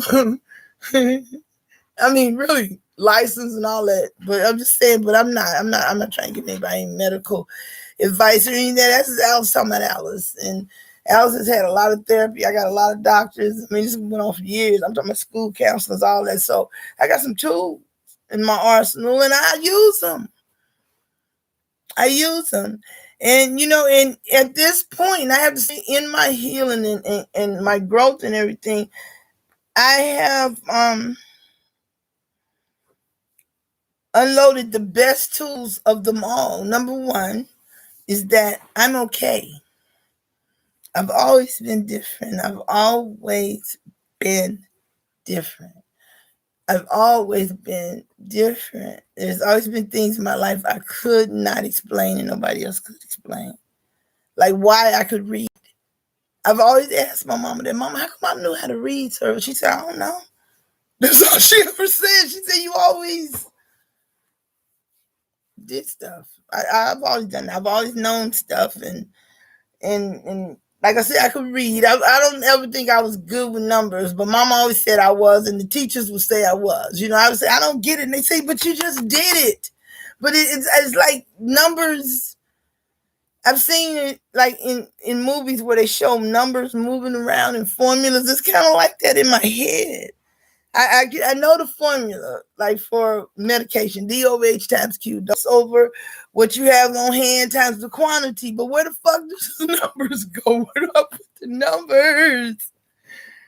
I don't like it, but I like words and I like science. I love science, and I love truth. I love truth. I love truth. Not saying science proves truth. All right? Not saying that. And it's just that I know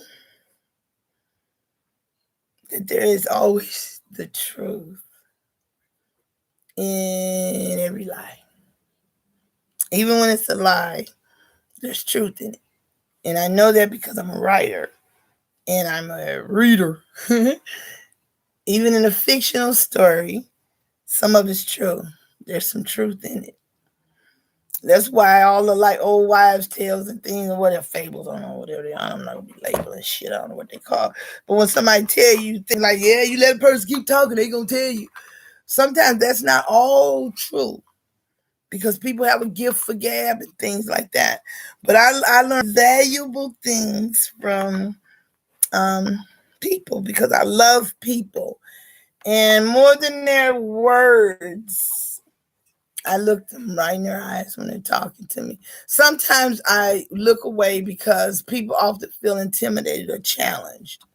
Because I'm looking them directly in their eyes, I'm paying the hell attention. I ain't trying to hump you or nothing. Damn, am I that intense? I mean, seriously, people be telling me something, and I know I'm in it when you're talking to me, because as you're telling me, anybody, preachers, anybody, police, TV, kids, even if I can't understand everything they're saying it, I have pictures in my head. Like if a little baby, a little kid comes to me and say, and he, I'm serious, I keep saying, and he in my head, I'm looking around like, which one of the he's, baby, which one? I'm picturing which one of these little bald head bastards is bothering you, baby. Oh, that's your brother. Okay. Me. It's okay. It's okay. Don't give up. I'm the baby too. I do that with kids. I bond with them. You gotta see their face. They be looking at them. I be like, yeah, I was a kid once. I said, let me tell you a secret. They'll lean in, baby of the family. Baby of the family. We good. We cool. They lean in. I said, don't ever give up. I mean it. If mama say no, just hold on. Ask grandma. And grandma ain't around. Ask sister. Sister say no. Ask your brother. If ain't nobody there but you and mama, give her a minute. Do not take no for no. We mean no. Yeah, you damn right. When I say no, I mean it. No means no, goddamn it. I said no. I mean no. Stop. No. But you can't tell me no. What you mean? No. No. Him, especially him. He can forget that. Don't. What you mean no?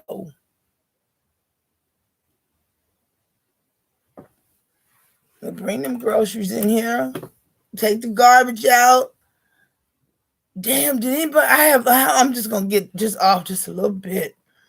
After I found this thing on TikTok and I put it on my little stream thing, but this man is riding that horse. I swear to God, that's me hollering at that man. Word for word, ride that horse. God damn it. Oh, that boy's riding. He's riding that horse. I was just like her. I'd have been riding along just like her. Ain't looking damn what's in front of me, looking at that man on that horse. Woo, I love me a cowboy. I'm from Oklahoma City, Oklahoma. And it's full of black cowboys. They had black cowboy parades, and ain't nothing like a cold black man in a crisp white cotton shirt. dress shirt or t-shirt, mind you.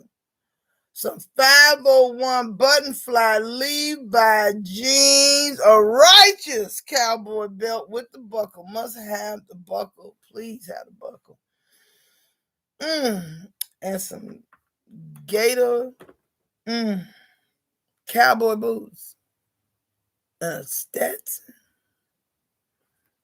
Up on one of those big ass horses. Horses are so big. A lot of people don't know that. Horses are tall. And they're big. And they're beautiful. And they're so friendly and loving. Horses love me. They do. I used to get in trouble when I was in Oakland. It wasn't my fault. Well, it was. Because I ain't going to leave shit alone. All right. Okay, God. Take responsibility for your ass getting in trouble. I used to mess with the police horses. No, I didn't rub their asses and pat them on the ass. I'm not destructive. I've never incited a riot intentionally, but I do. I used to rub the horses, and they would nudge me back. And police, don't mess with my horse. Fuck you. I mess with your dog too. And well, you don't tell me what to do. You don't. You're my daddy. And I ain't calling you daddy. I don't care what you doing. Unless that's what we doing. I mean, if that's what we playing, shit, let me know. Let me know. Because I'm not above dressing up. Shit, Megan Thee Stallion tell you, she put a wig on, make your ass think you cheating. And that's about what we gonna do. And we not even, see, I'm old. So what I'm telling you is, it ain't what people have told me, it's what I know. Nope. We ain't doing no threesome, twosomes, looky-loos. I meet you in the bar, you act like you don't know who I am. We ain't playing them goddamn games. Cause you fuck around call me by the wrong name, and I fuck around call you by the wrong name on purpose, cause you call me by the wrong name, then it's gonna be on. Cause see, men, I'm sorry, I have to make fun of men. Men are so funny. They can be doing that, and he accidentally called me by his ex-wife's name. I can correct him. Get over it. You know what I'm saying? He mean it. But I can make up a name and call him by that name and tell him I was playing. I made that name up. And yeah, he'll go ahead and get some. But afterwards, he'll lay there thinking about it. And then I'll be like, what's wrong with you? Nothing. Come on, what's wrong with you? Nothing. Come on, what's wrong? What's wrong? So who's that? Nobody. I made it up. Yeah, right. You made it up. You made it up. Man, I'm 62 years old. I done fucked somebody, but I ain't fucked nobody named Pete. Okay? You know what I'm saying? Then they get mad. You know I want no virgin. See, that's to go down that road. I don't know why men want virgins. What does a man want with a virgin? Really? Don't know nothing, don't want to do nothing. Because I'm telling you, I had sex that first time and it wasn't nothing to write home about. And I didn't do it again it had to be 4 years. And I'm telling you right now that was proposition, duh. And Lord knows I was interested. I read about it and did a little self-comforting, but I just ooh. But I'll tell you, after a while, I got good at it.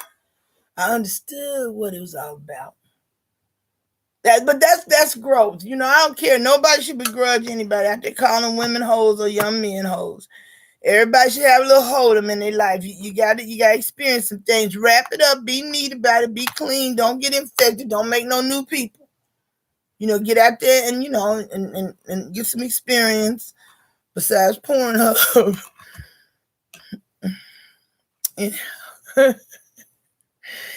But as you get older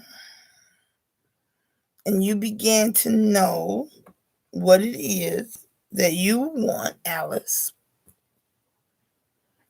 and God prepares you to know what you want exactly, He also prepares Alice to behave accordingly.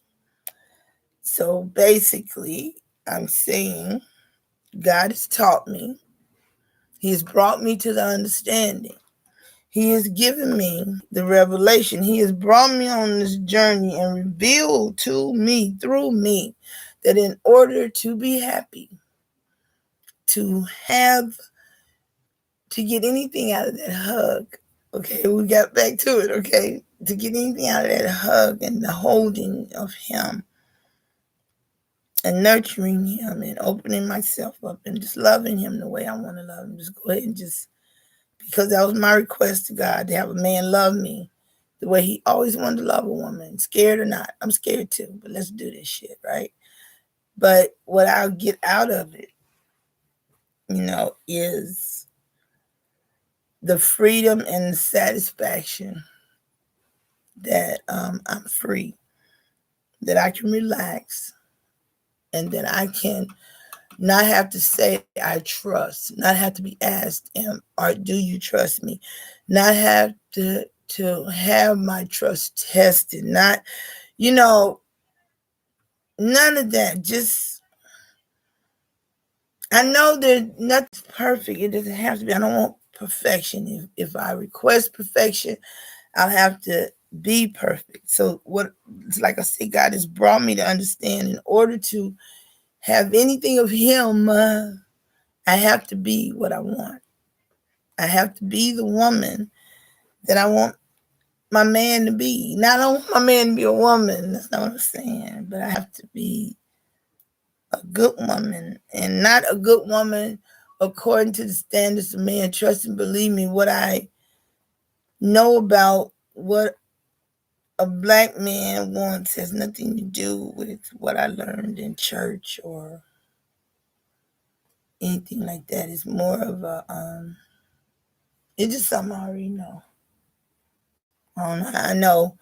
Yeah, and I know how to clown too, and I know how to cut up and not act right. Don't get me wrong. I'm not saying all. I can't say all men, and men just have to understand that I have an affinity to black men. I was made for black men. I've only dated black men. Y'all get on my goddamn nerves. I'm telling you right now, but I love the shit out of me, black men. I like the way they smell. I like the way they walk, the music in their voices. When they're all together and don't really know that anybody's paying any damn attention to them, and they over there lying and cutting up and being boisterous and roaring and hitting each other and wrestling and laughing freely, not laughing restrictively, like they, have secrets or anything like that. That just is so wonderful. I like all that. But I do know this to be true. And no matter what experiences I've had, not that you lie to a man or any of that, but you just don't.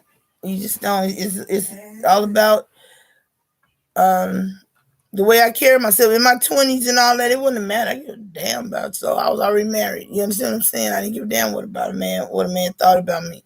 I didn't really see any other man but my husband. Now in my 30s or towards my 40s, when in my 30s, because I got out of the army in my 30s, but in my 30s, I cared.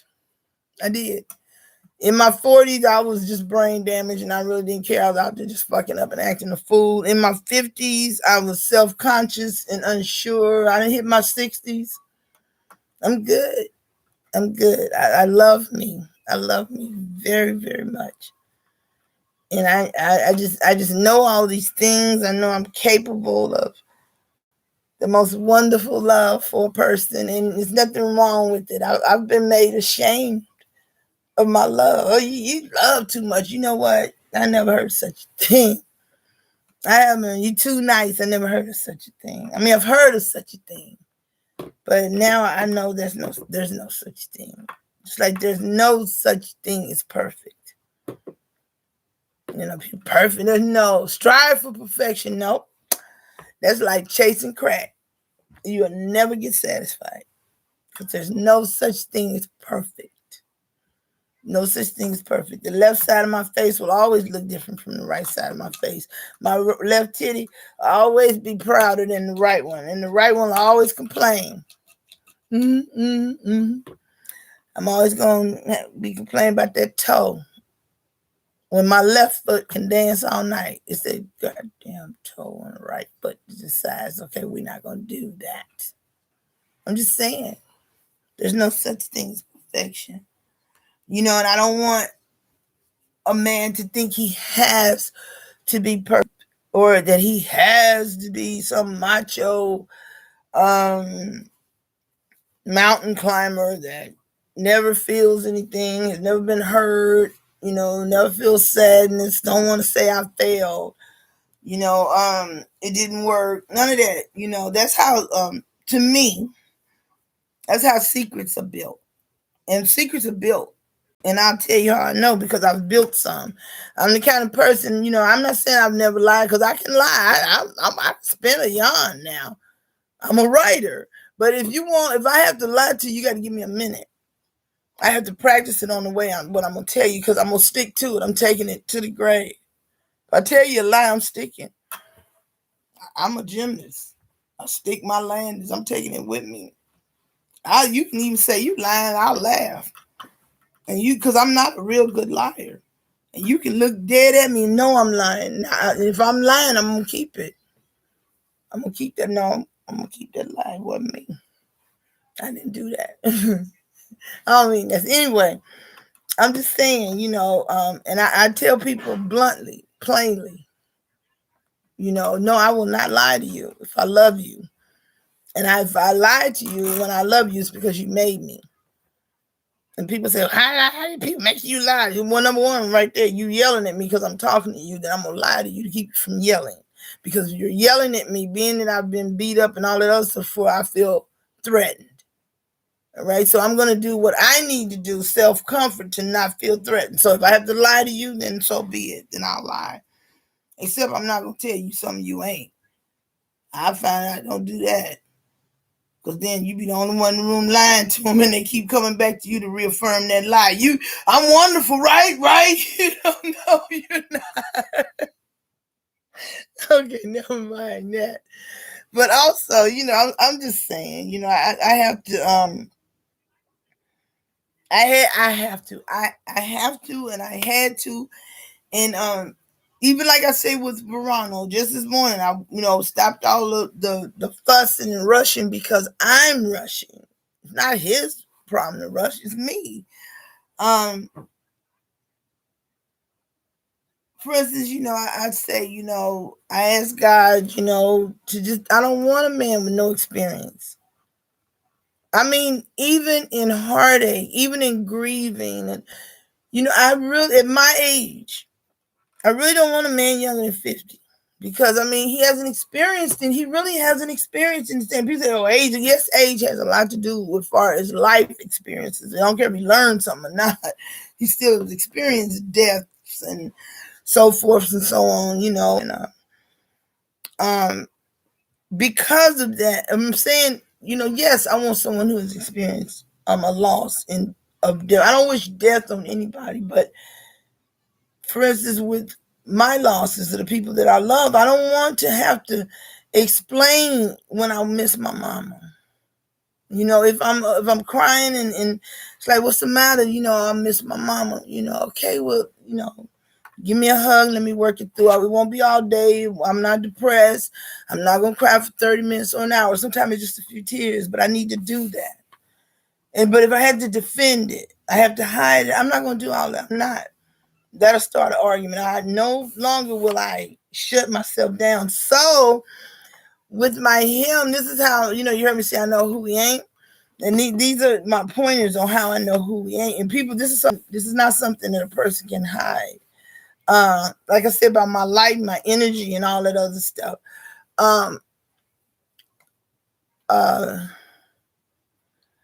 Imagine this, okay? A firefly. You're outside and the firefly all over you, and you finally catch the firefly, but you don't put no holes in the lid. You know what I'm saying? But you got the firefly, and it's blinking and blinking and blinking, and you like, oh, it's pretty neat. You start shaking it up, and then you want the firefly to be still because that's your firefly. You don't want nobody else to. You know what I'm saying? That's how it is with me. I'm not saying everybody do that, but it's like people will be attracted to me. Men, and stop saying people. A man will be attracted to me because I'm friendly, outgoing, cheerful, and all that, and I have energy. And then when they get with me, they want me to be quiet, sit still, don't do that, don't do this, don't be like this, don't go there, don't dress this, wear that. Look, I don't need nobody telling me how to dress. I mean, yes, you can suggest it. Yes, you can buy things for me, but really, I mean, yeah, okay, I understand I ain't gonna be out there with my ass out and, all that. No, I wouldn't do that anyway, but I'm saying we don't need to dress alike, wear t-shirts to say I was stupid and stuff like that. Or sit down. But I'm saying, let me tell you, like how I know, for instance, who ain't him and things like that. I'm a hugger, and I didn't learn to really be a hugger until like the 80s. Okay, because I don't come from huggers, but now I'm a hugger, and I like hugging. Audra, Social Security. Anyway,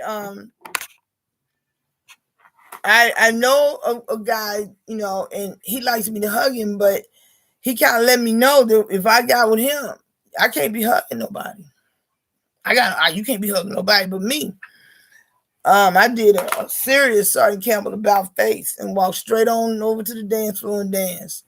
I don't even think he realizes that he let me know right away that nope, you ain't putting me in no cage. You ain't shutting me down. See, because first it'll be I can't do nothing, can't say nothing, can't go nowhere, can't hug, can't smile, can't talk. I can't dance with the girls. I can't drink with the girls. I can't go out by myself. I can't go to the store. But you can go everywhere you want to go. Been down that road, the isolation. Oh, no. That's a trigger that gets me scared that I don't trust that. Also, and I know a man, God has taught me this, okay, to not finish the sentence and the thought for the man. You know what I'm saying? I ask him a question, and before he can answer it, I'll answer it. Like he'll say, I appreciate you. And I say, yeah, I understand. I said, no, I don't understand. Finish that sentence. You appreciate me and what? You know what I'm saying?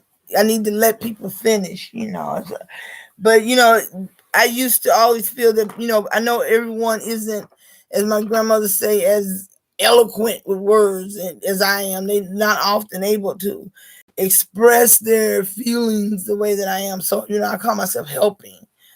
I don't need to help anybody express shit. Say what it is you want. I'm not. Even if I am able to feel what you want and know what you want in advance, I'm not going to admit it.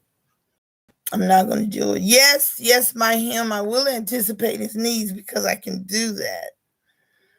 That don't mean I can read his mind and, know to put his shoe on his foot before he bend his head over. It's not that kind of anticipating a need. Anticipating the need, is different.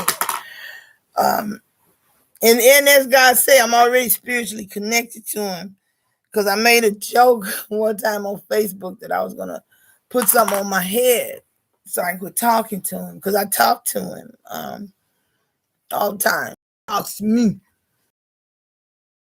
Leave me alone, because it's not fun talking to somebody and I don't know who I'm talking to. See, and the reason I'm saying I don't know who my him is, because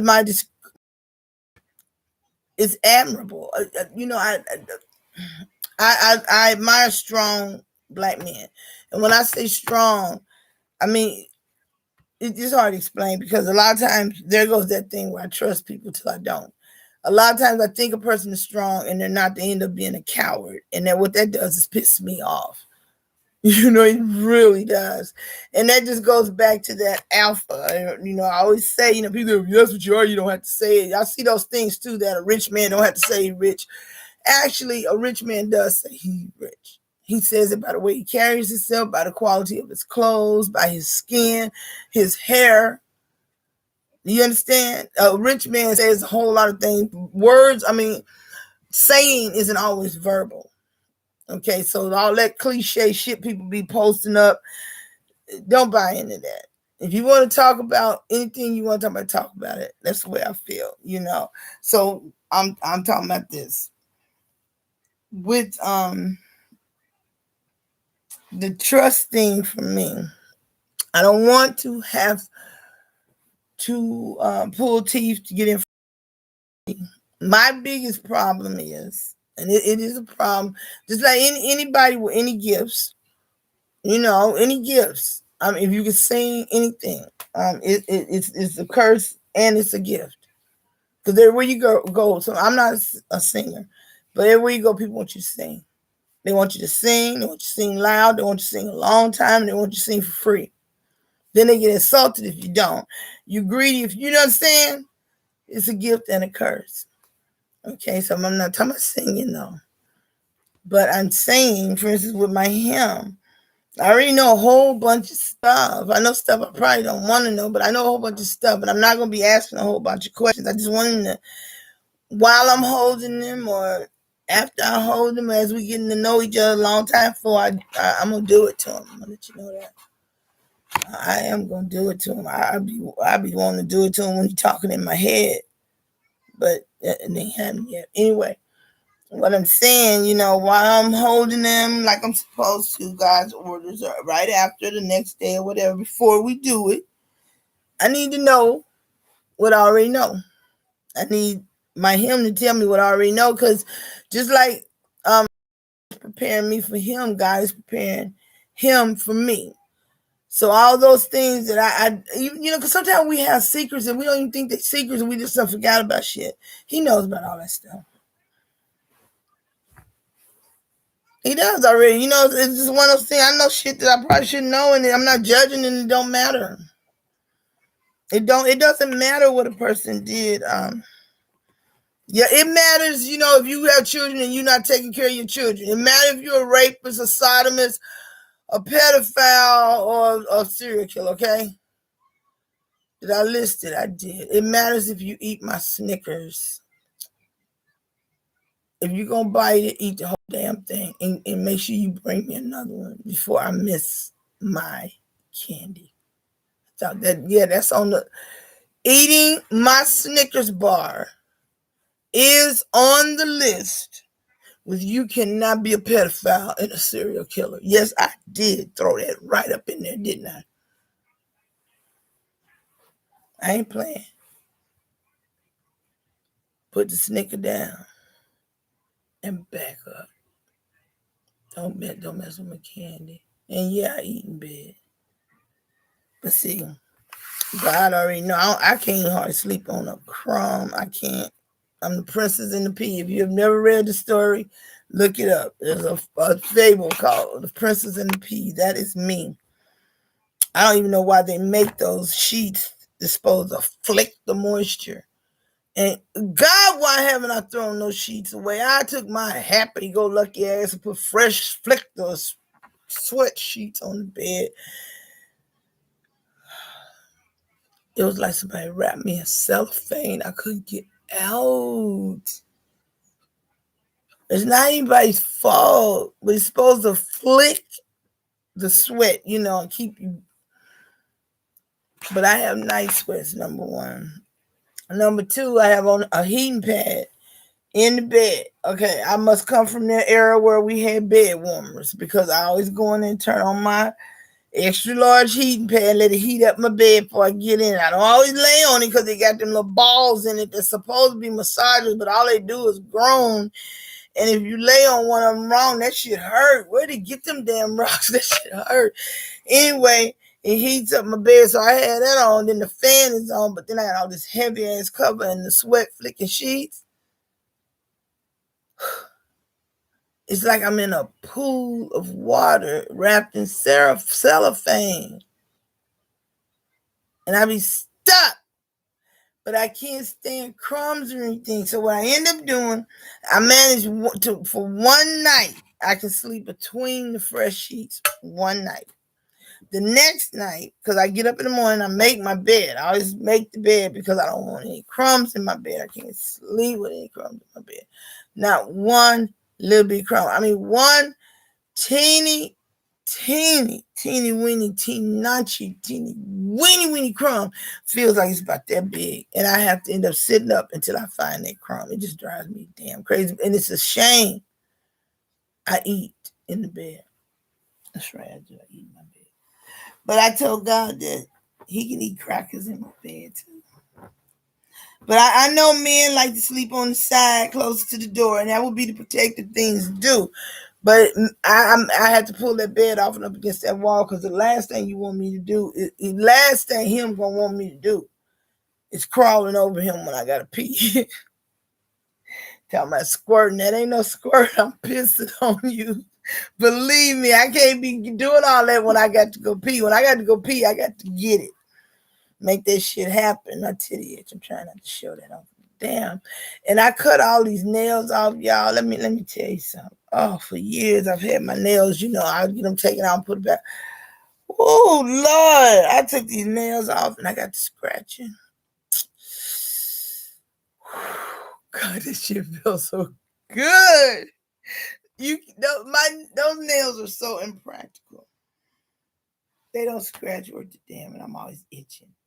Not like I got bugs or nothing like that. It's just I'm always itching. I'm just always touching myself. You touch you. Where did bump come from? What's that? Really? Stop touching yourself.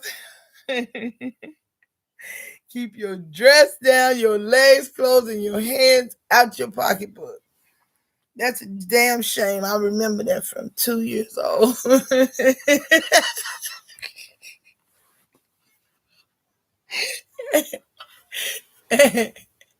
That's right. I learned at 2 years old, you don't let nobody look in your purse. Get out my pocketbook. That's my pocketbook. Shit. That's my pocketbook. No, I did not just start singing a cadence in my damn head. That's bad. And like I'll be talking about frequencies and all that other crap. Hell, I'm just like any other soldier. See, people be laughing. They do, veterans, when I say this. And they know it's true. They know damn well it's true.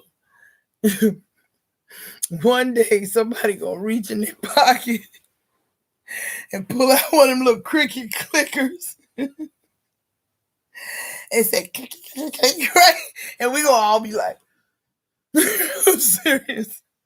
I know y'all know what I'm talking about. It ain't nothing but a little metal thing, a tin thing, and it go click it, click it, click it. You just push it.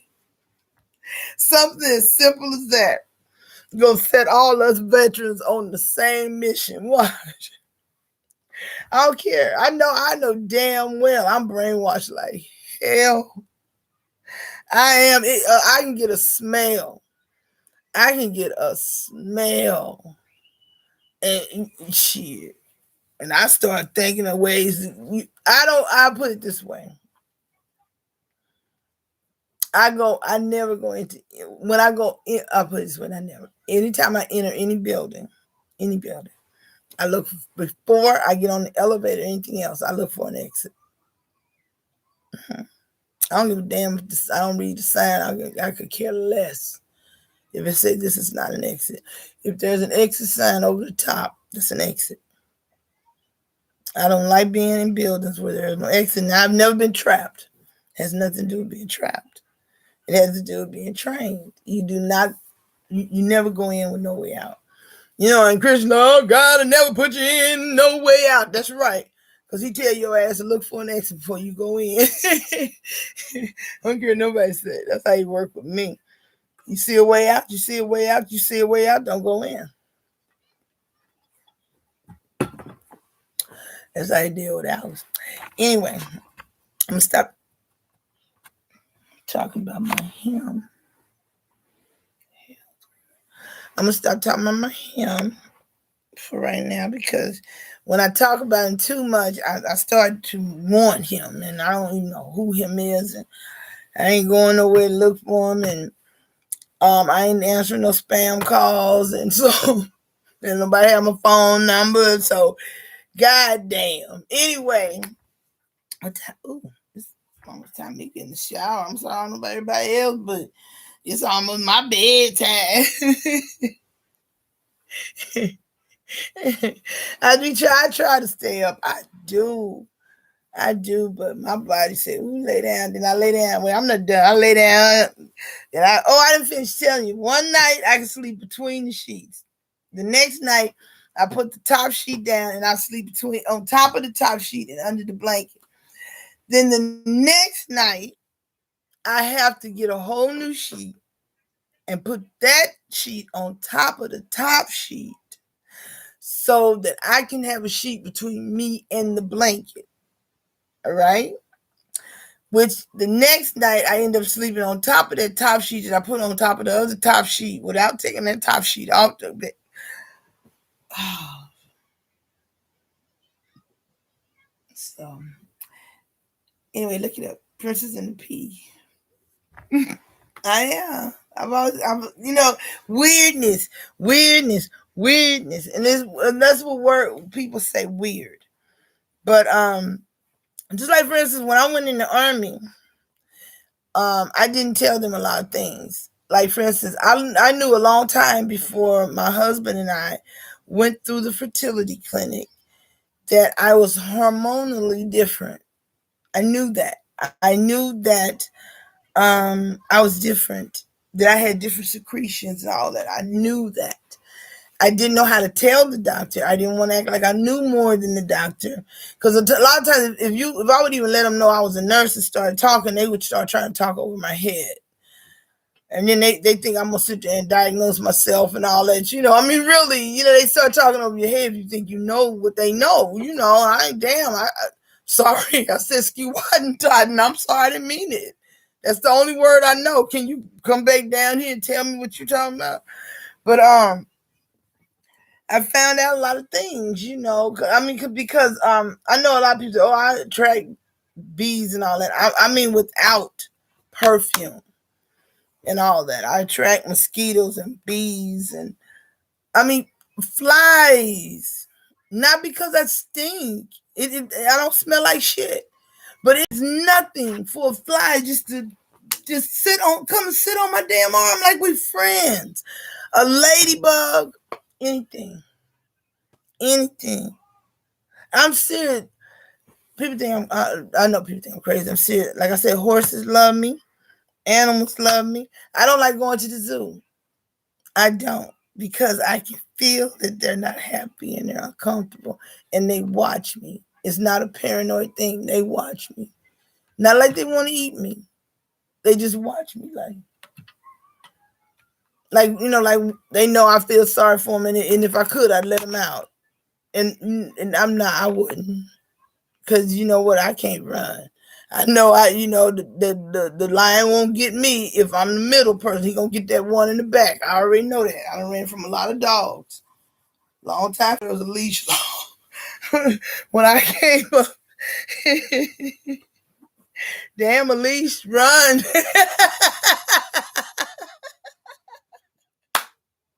So I learned that, but no, really, I'm being totally honest. For instance, I do not. This is from experience. I don't like going into a pet store that has birds. Not that I don't like birds. It's just they do, and they watch me. They just watch me as I walk around, and they chatter like I can't know.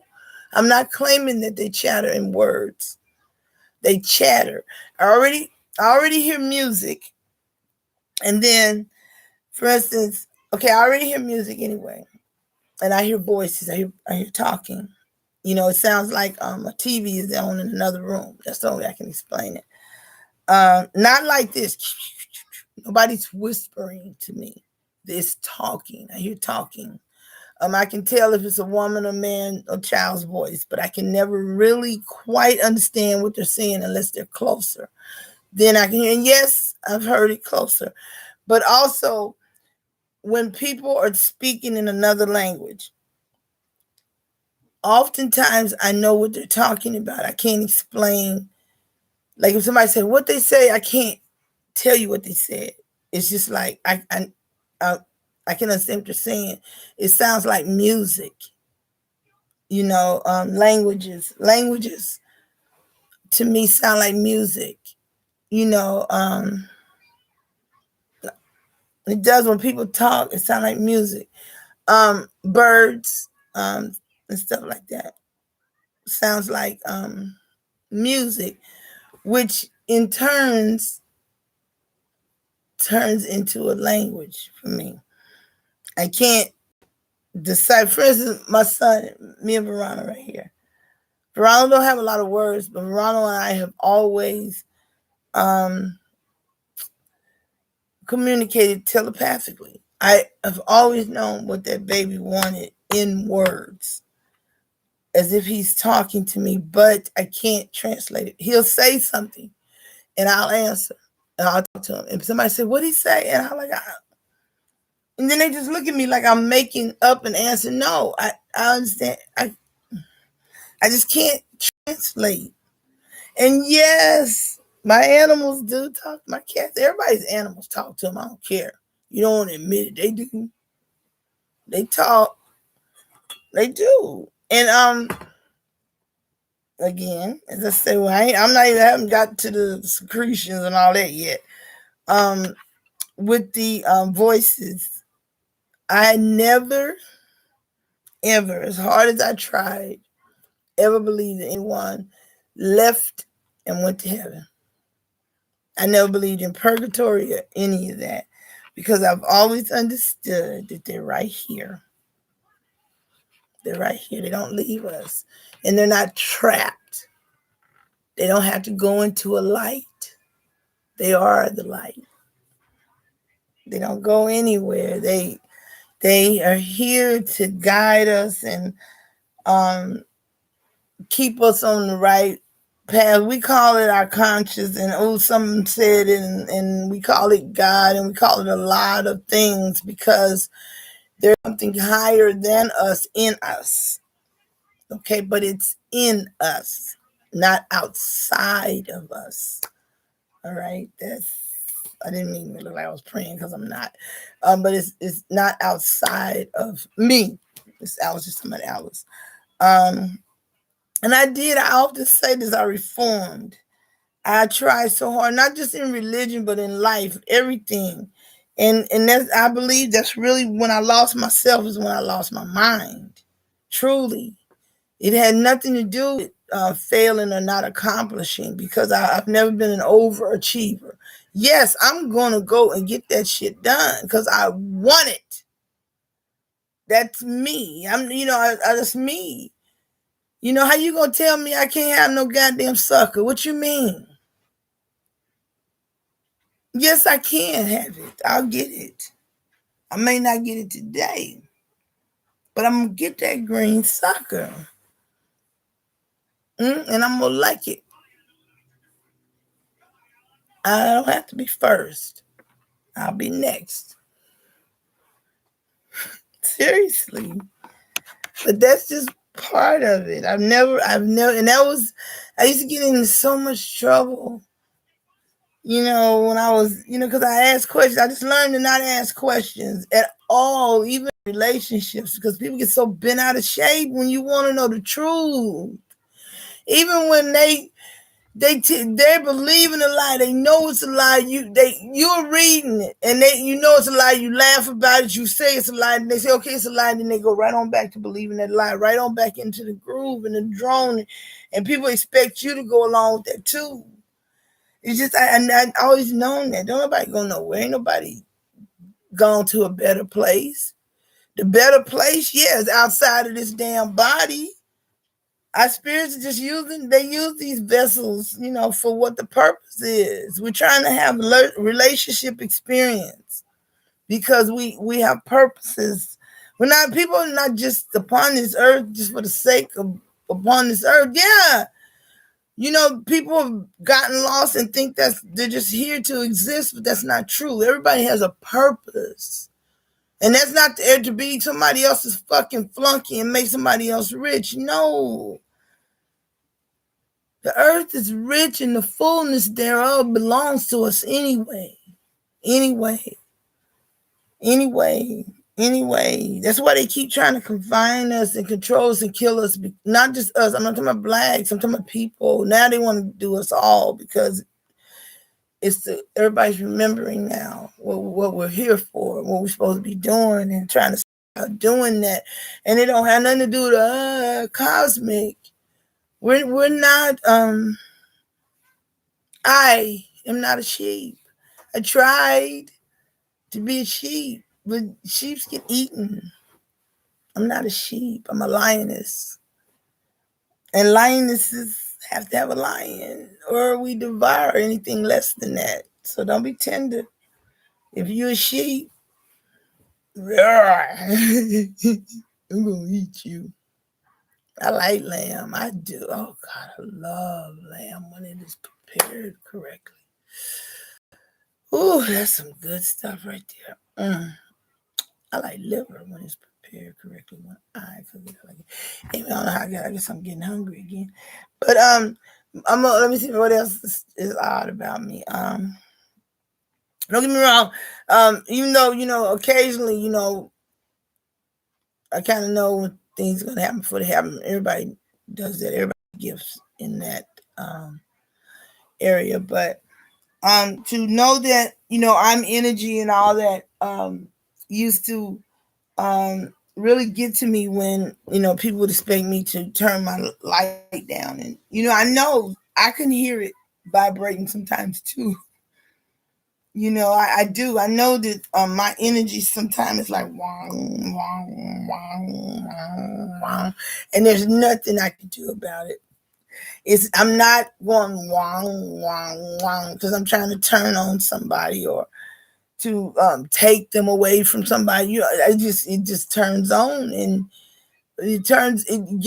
my energy gets higher and higher, and the sounds gets louder and louder. The happier I get, and I know that it can become deafening and overwhelming.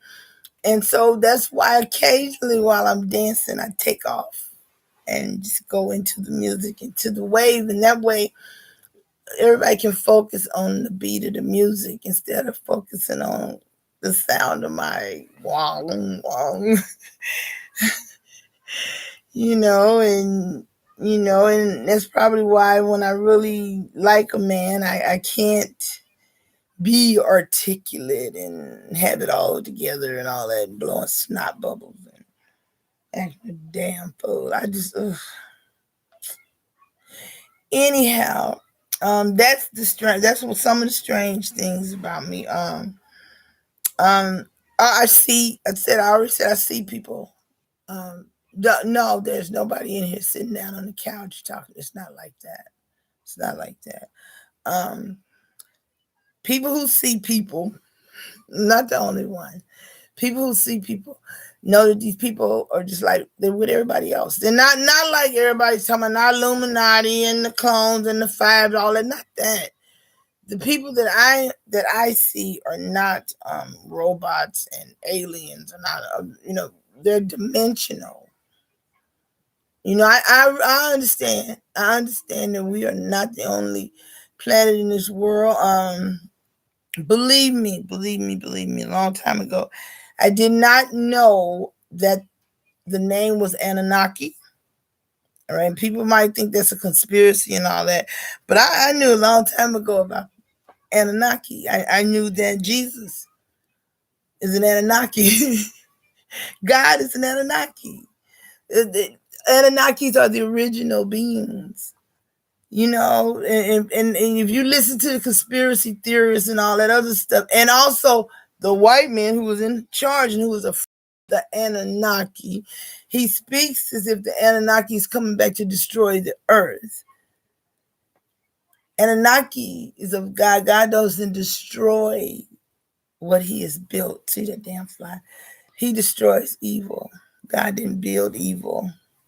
He allowed one of his most beautiful creations. He went on to create other beautiful things, but he allowed his most beautiful creation to destroy. And he didn't have a good time at it. Everybody Anunnaki is going to return. It's like saying Jesus is going to crack the clouds and he's going to come down like he's going to come down on the surfboard. Jesus is already here. God's already here. Right here. That's why you hear people running around hollering, wake up, wake up. But this ain't new. This ain't new. People been hollering, wake up for centuries. Centuries. Centuries. Centuries. But now, everybody is trying to really wake up. and realize that everything is energy. Everything's energy. Everything's energy. This planet has so much energy. There's things here for us that we just have a marvelous, just free life. But we've been corralled, not just colonized. We've been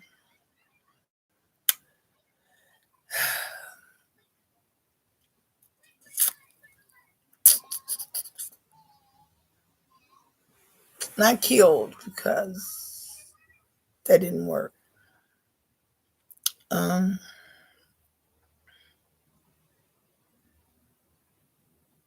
Harnessed. We've been harnessed. Okay, I'm gonna tell you a story. Imagine this.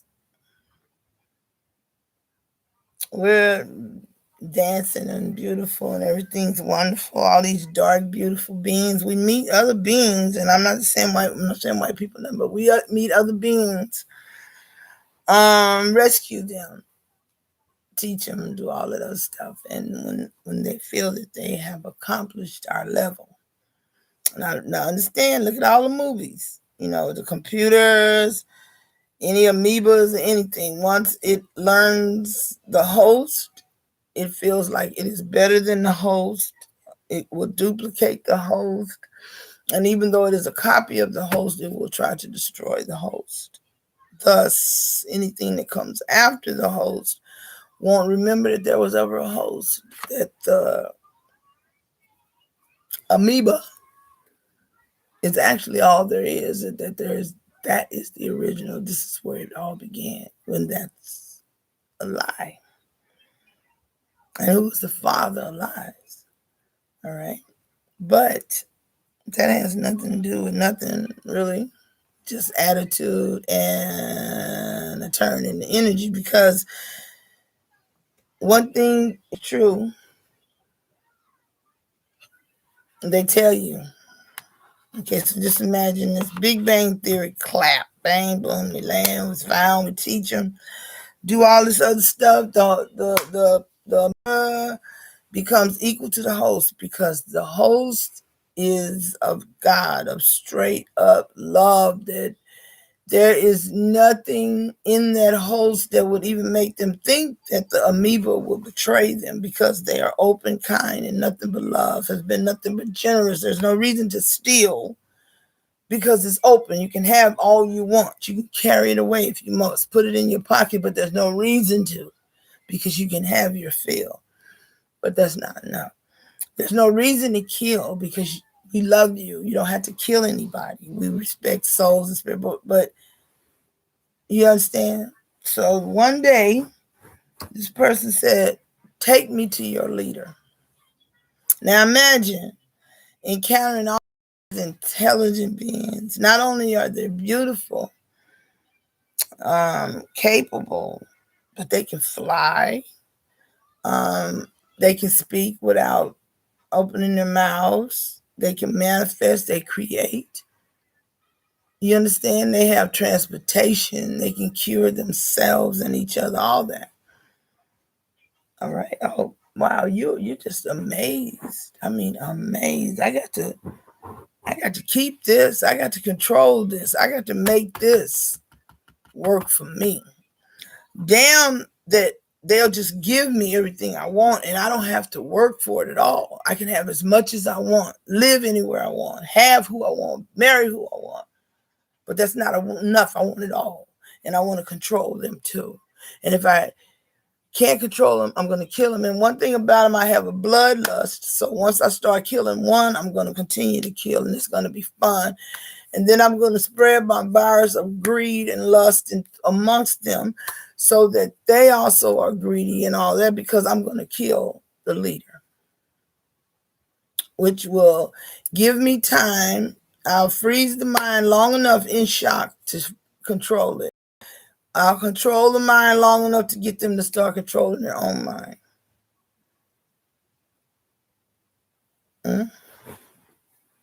It's never been that was superior. No, it's never been that. It was witchcraft, voodoo, soothsayers, or any of that to cure yourself, to eat the leaves, to put the mud on your face, any of that. It's just that it was realized that I have to change everything. Remember what I said? I got in order. Okay, I've killed the leader. I got them scrambled. I'm getting ready to convince them that I came first. So where would I attack them? First, I want to attack them in their spirituality, what holds them together. No, you can't worship the sun, the wind, the rain, the trees. You can't respect Mother Nature. You can't respect women. What do you mean? I'll make it so that man came first. Not saying he didn't. I'm just saying I'll make it that way. I'm saying something here. By making one person greater than another, it squashed the other. That's another control of me, mind control. All right. Now this man is more superior than his help. This is his help. You understand? I mean, before they were just helping each other to get together, blow up, successful. But now he's lording over her. Although she's the only portal to bring life into this world, she ain't shit. I can have as many of you portals as I want, but you ain't shit. You understand? But he learned that from somebody else.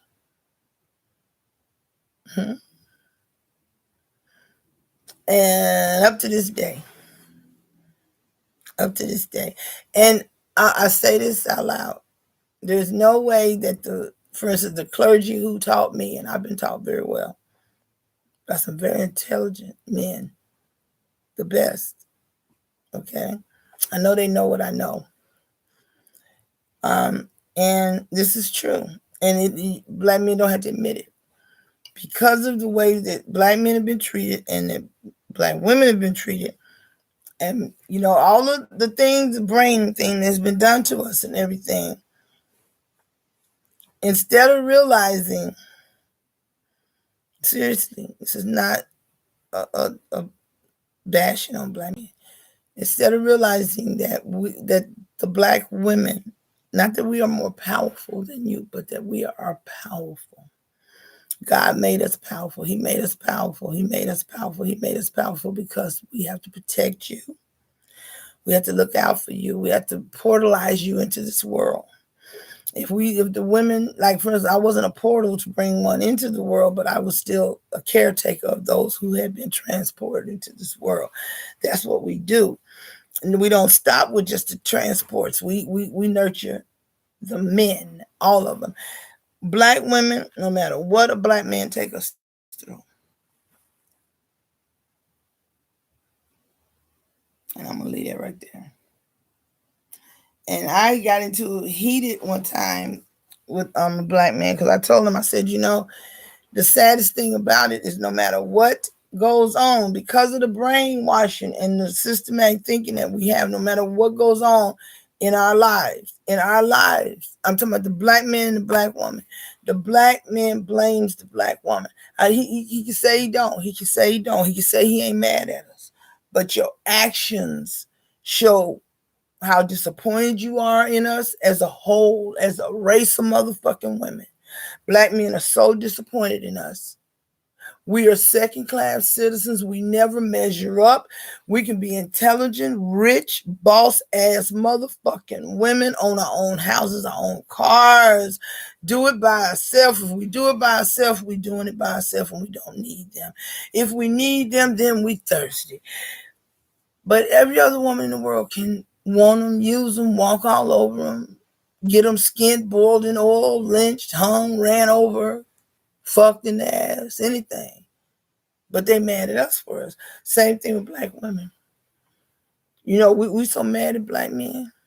I'm serious. I even have written it in poetry that anything and everything that has ever happened to me in life, from conception to now, good, bad, or indifferent has happened to me because of the black man. That's not true. I've encountered all kinds of the men. Things didn't happen to me in the system because of black men. It happened because the man is in charge of it, right? But I'm just like everybody else. I don't want to blame where the shit at. You know what I'm saying? I don't want to blame that. That's brain conditioning. And we have got to get out of that. We got to get out of that. And I'm going to tell you, one way we're going to get out of that is our young people and our older men, everybody take them goddamn insulated shoes off. Ladies, too. Has anybody looked at the soles of the shoes that is most popular with us? There's no way we can get grounded or connect with the earth, which is ours. No way. And they're making them thicker and thicker. More and more rubber. Everybody know rubber does not conduct electricity. We are electrical beings. Everybody's so confused. I mean, confused. I'm confused. I ain't lying. I don't know what's going on. I go outside the house knowing damn well it's Monday. I get out there and I can't remember if it's Monday, if it's Sunday, what time is, what the hell? Really? What's in the air? What's going on? What are they doing? Just like they keep telling us they're getting ready to shut off the lights, just block out the sun. Everybody get ready. Go get water. Go get this. Go. Go get. Stop them from doing that shit. Are you serious? Who's pushing these buttons? It ain't Bill Gates. He's just telling some moron to do it. Stop it. Stop doing that kind of shit. They ain't taking them. Y'all done seen the movies. You can flunky for them motherfuckers to do everything they say. You can kill everybody in the house. You can do everything. You can rob banks, kill your mama, do everything. Them motherfuckers will get ready to get in the rocket you think you're going and they'll shoot you in your damn head. You ain't going. They told you in Soldier Story. They still hate you. You ain't going. They ain't really going. They ain't going nowhere. They ain't going nowhere. They ain't going nowhere. God did not surround this earth and all that heat for nothing. That's why the motherfuckers crashed and burned coming in to this atmosphere. Believe me, if it hadn't been so damn hot and all that, they wouldn't have lost control of the vessel and they wouldn't have crashed. They'd have landed. Instead, they damn crashed and that nuclear fusion fucking killed all the damn dinosaurs.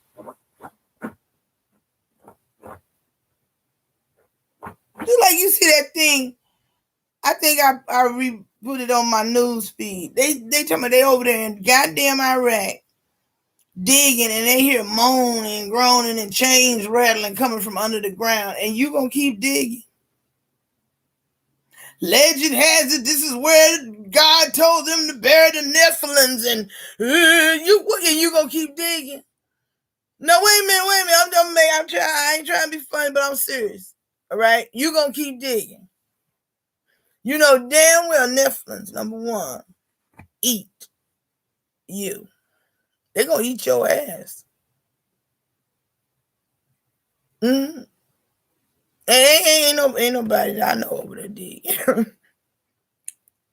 I guarantee you, we out here, we gone, doing all that. I got a ghoul on my front porch that moans too damn much. I turned it off. The painter was laughing. I said, no, you got to stop all that shit. I didn't even know he was over there. He started laughing. I looked, every time I open the front door, wait, shit. Cut it on, bro. I don't like that shit. I don't like that. This is my first year putting ghouls and stuff out. That shit's scary. Damn. It was fun getting it and fun decorating, but hush. You over there digging. Back to I believe in mermaids. We don't talk about the bombing and all that of the sea. Everybody know this stuff down there that they can't fuck with. We all know that. All right. If I see a mermaid floating in the water, why y'all can't leave shit alone? That's all I want to know. Why y'all can't leave shit alone? And then be running and hollering, talking about, ooh, I got this disease. Stop sticking your fingers in shit. Stop tasting shit. Stop going and getting shit. Stop injecting people with shit. Stop experimenting on people. Really. Seriously. Leave people alone. And stop lying. I always talking about black people eat people. We don't eat people. We don't eat people. We don't eat people. We don't eat people. And there's very few tribes in Africa that actually ate meat. So we weren't skinning it off of each other. Even the pygmies and all that wasn't no damn cannibals. You know, they show you all in movies where they got people, white people in them big pots. My granddad told me a long time ago, they ain't cooking them. They teach them how to bathe in hot water. And then he laughed. He said, ain't nobody cook no white person. He said, that meat tough, right? Shit, like, you know, black people. They like talking about black people got tails. We thought y'all did too. Shit, stop that. This everybody believe that shit. Boogeyman.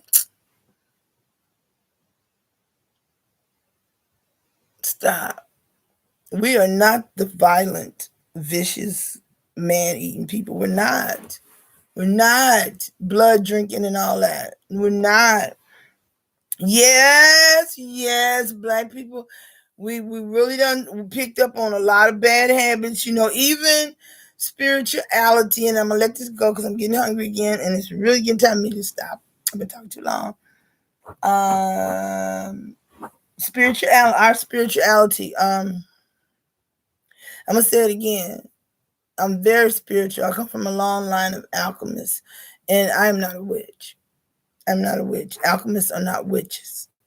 The alchemists are, yeah, they call them witch doctors, but they're not witch anything. They're doctors, they're midwives, they're healers. I'm a healer. I come from a long line of healers.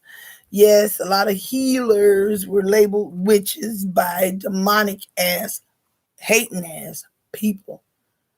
Like they say, all this time, people always talking about witches, but nobody ever hates the motherfuckers that was killing innocent people, calling them witches. You understand what I'm saying? Then you have those people who want to be witches, call themselves witches, proclaim to be witches, who are very demonic, who worship the black arts, who practice the black arts, and are proud of what they do. But one thing they fail to realize, you understand that? And I'm going to say it again because I always have to. The devil's promises are empty and temporary. He'll do anything to get you to do what he wants you to do. But your deal, your bargain, your payment is always your soul. Always. If you conjure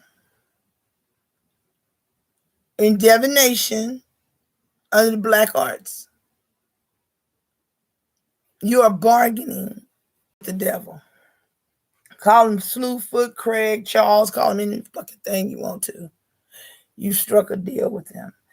If someone you're dealing with is dealing in divination and you know it, and you might as well agree. You've agreed. You've agreed. You understand?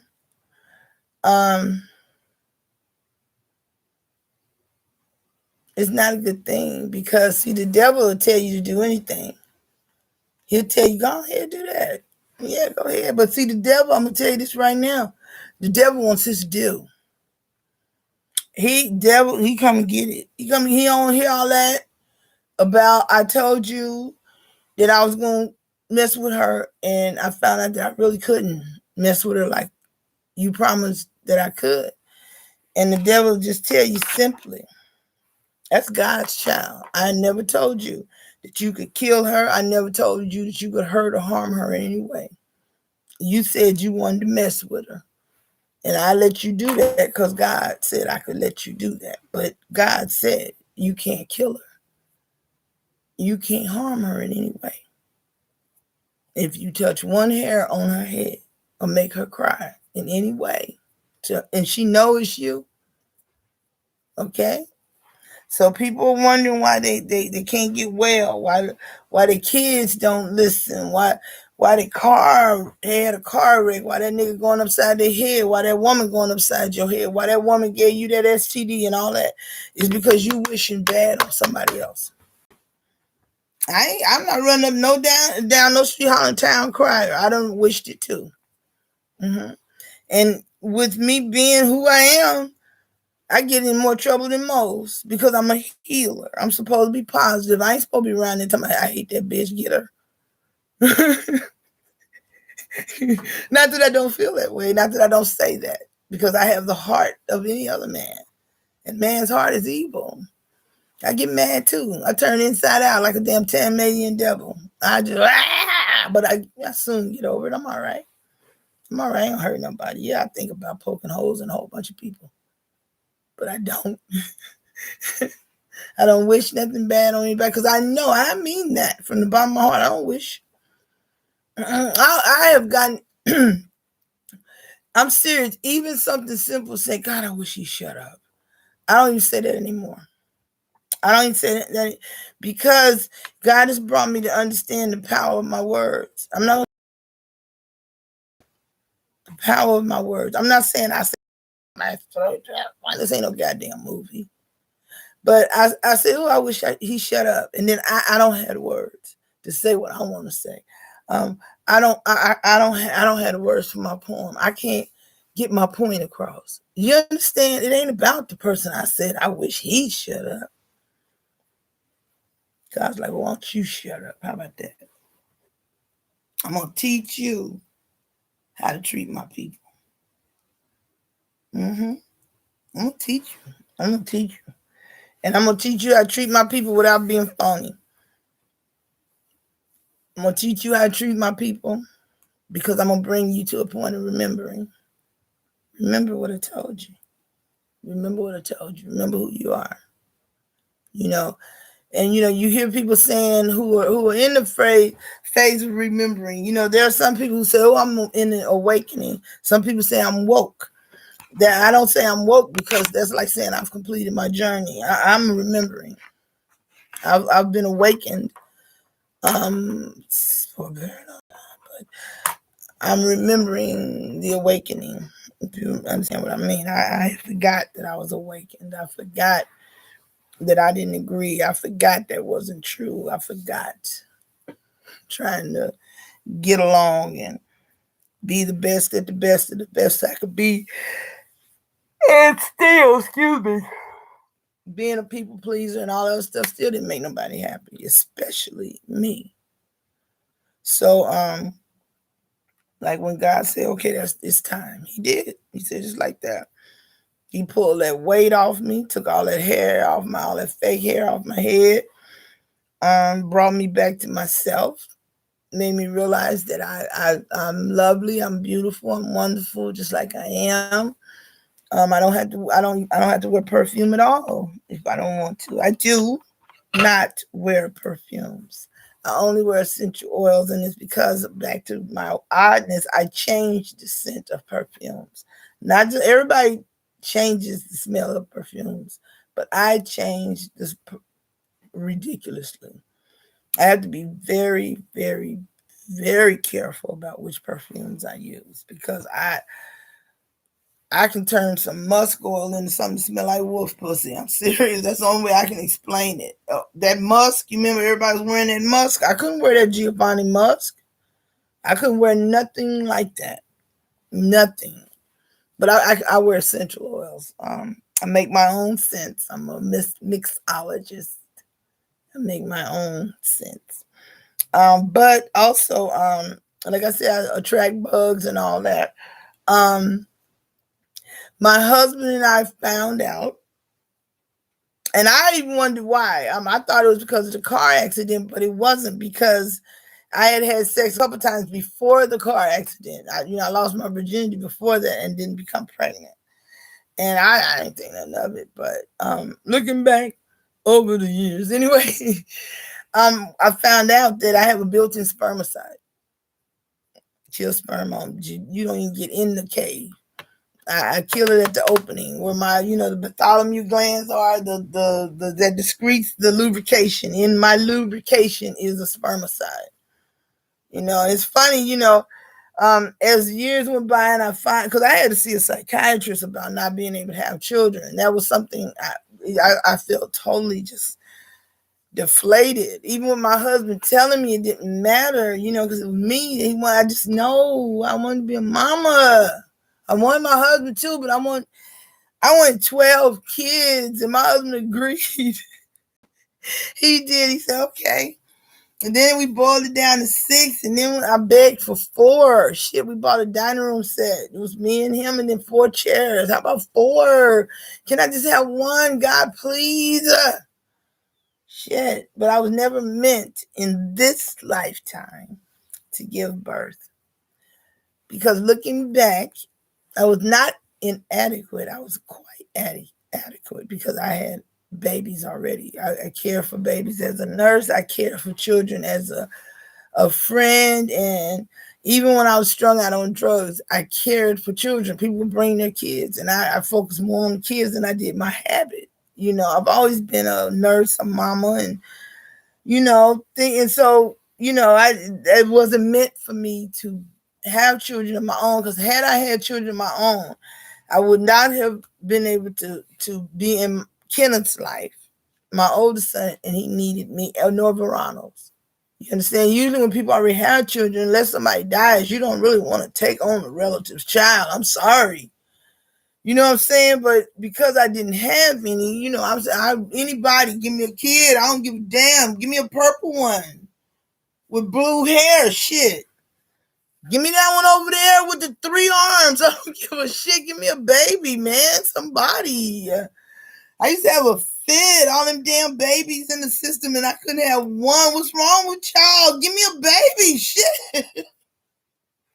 My poor husband, he had enough, though. When we finally got to the injections, I took the injections and everything, y'all.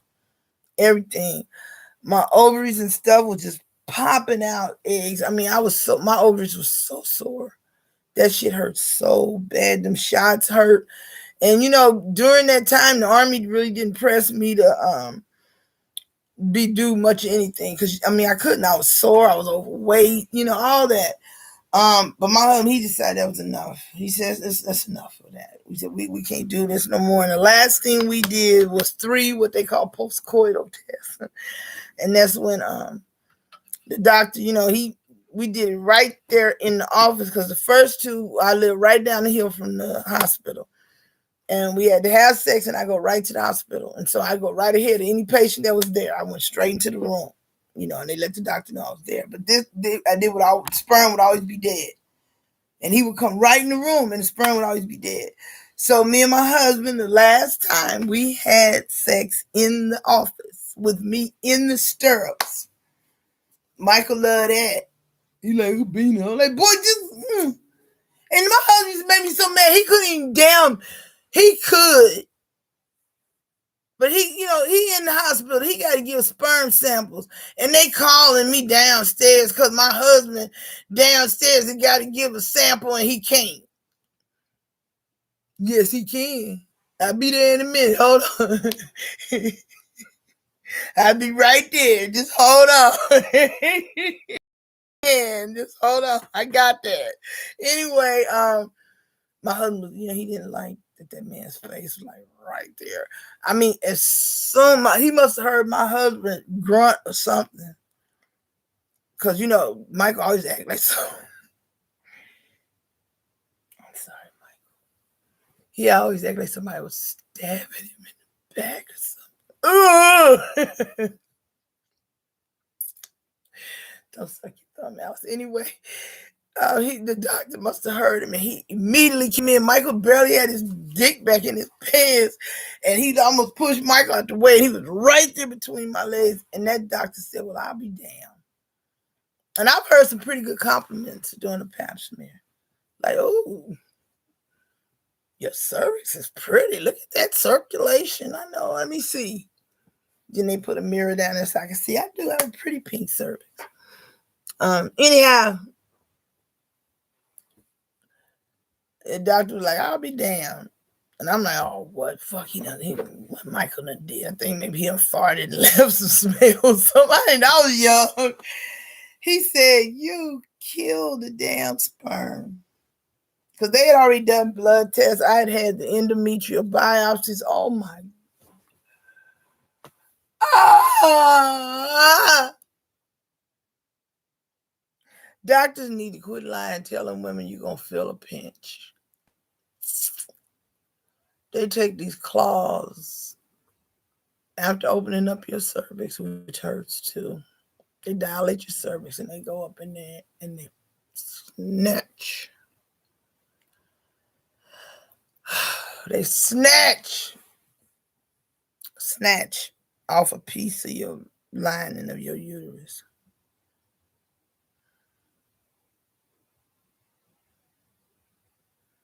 You're going to feel a pinch. That ain't no pinch. Each time I imagine being shot by a firing squad if I kicked that colonel in his teeth. I'm serious. He used to warn me, and he said, we got to be pretty good friends, I'm telling you, because I saw that man almost every other day. This man was determined to get me and my husband pregnant. He said in front of the nurses, she had to laugh. He said, we're going to get you. He said, I'm getting pregnant. We try, this is 4 years. 4 years straight. Me and my husband, we never got to the point where, the making part became mature. We never got there. With the temperatures and we never got there. And my husband was always kind of, I had to get up on pillows and all that. And he was just, you too involved in it. I got to stay here on the pillows. No, it ain't no, you get up on the pillows. Okay, let's change positions. We ain't playing around. We're not playing round robin. I got to be in this position so, the sperm will come out and all that. When it was dead. Then, when he got his samples, it wasn't no super sperm, but it was okay. It was viable. So you know how men are. He thought he was just the cock of the goddamn yard. When he figured out it wasn't him, it was me. But he didn't want to see all that. So I didn't find out really until after I found out I killed sperm that his sperm was all right. He never came home and said, my sperm's fine. It ain't me, it's you. He never do that. And I found out that it wasn't his sperm when the doctor said, you killed sperm. I was like, how you know it wasn't already dead? And the doctor said, because we have his samples. And he's the one who said, it ain't rocket science, but it'll do the job. My husband was so mad. He didn't say nothing. But later on, my husband, he wanted to be like, who that motherfucker? Who that motherfucker think he talking about my shit ain't motherfucking rocket science. The fuck? My jizz is the shit. I got a kid. I said, boy, you got a kid that's 90 years old. I said, that's a long time ago. But anyway, that's something else odd about me. What else? That's enough. That's enough. I'm hungry. Oh God, he was asleep. Sound like he's getting ready to wake up. And I might get him to go back to bed, which is not gonna be an easy task. I gotta get off this though. Anyway, thanks for listening. I'm not gonna do my normal closing about you're not invisible and all that because that's my morning thing. What I am gonna say though is this: everything is inside out, inside out, inside out, inside out, inside out. Pretend that you're on a plane. You can't do nothing for me till you do it for you. Don't lie and tell me you love me more than you love yourself. That's impossible. You must, absolutely must love yourself to the brink and the brim, please, and let me have the overflow. I'll take the overflow because I have it in me, and then I give the overflow. That's how it goes.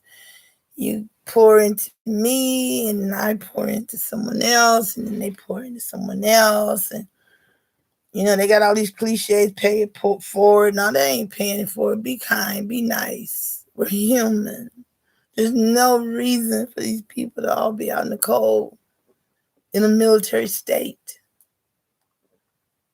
People need to think about what I just said.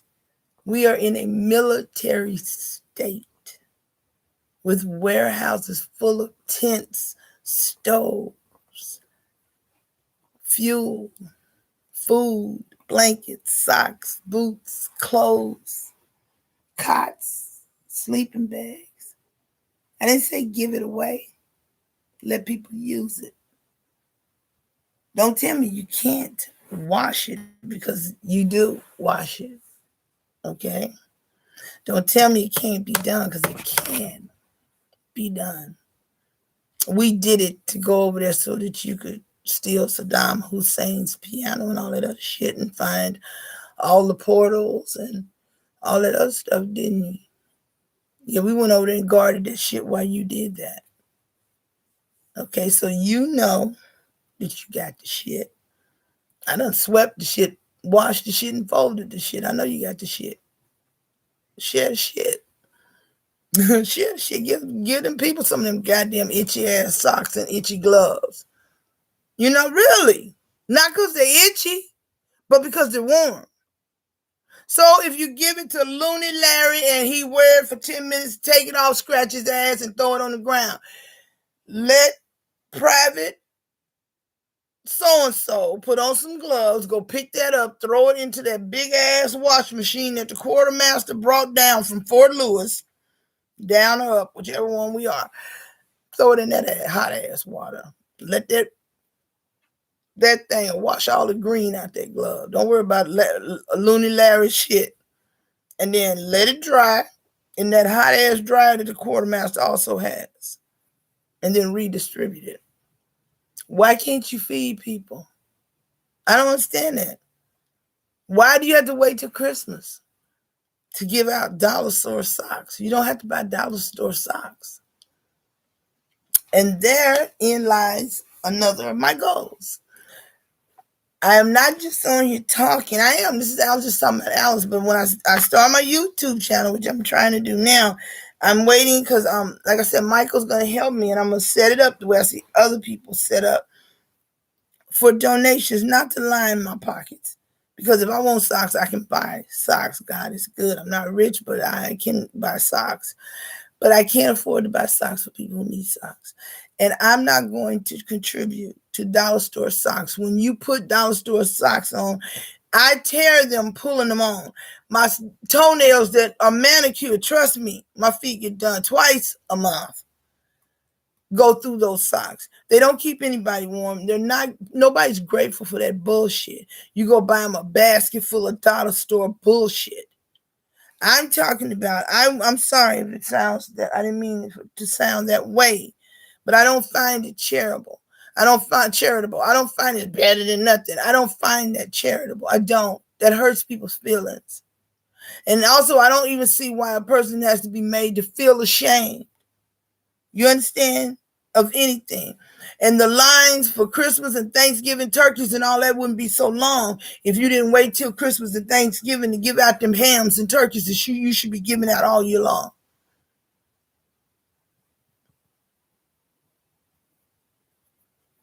Okay? And I ain't telling you what I heard. I'm telling you what I know because I've experienced it. I can get out there and tell you what's going on in the missions and all that because I'm nosy.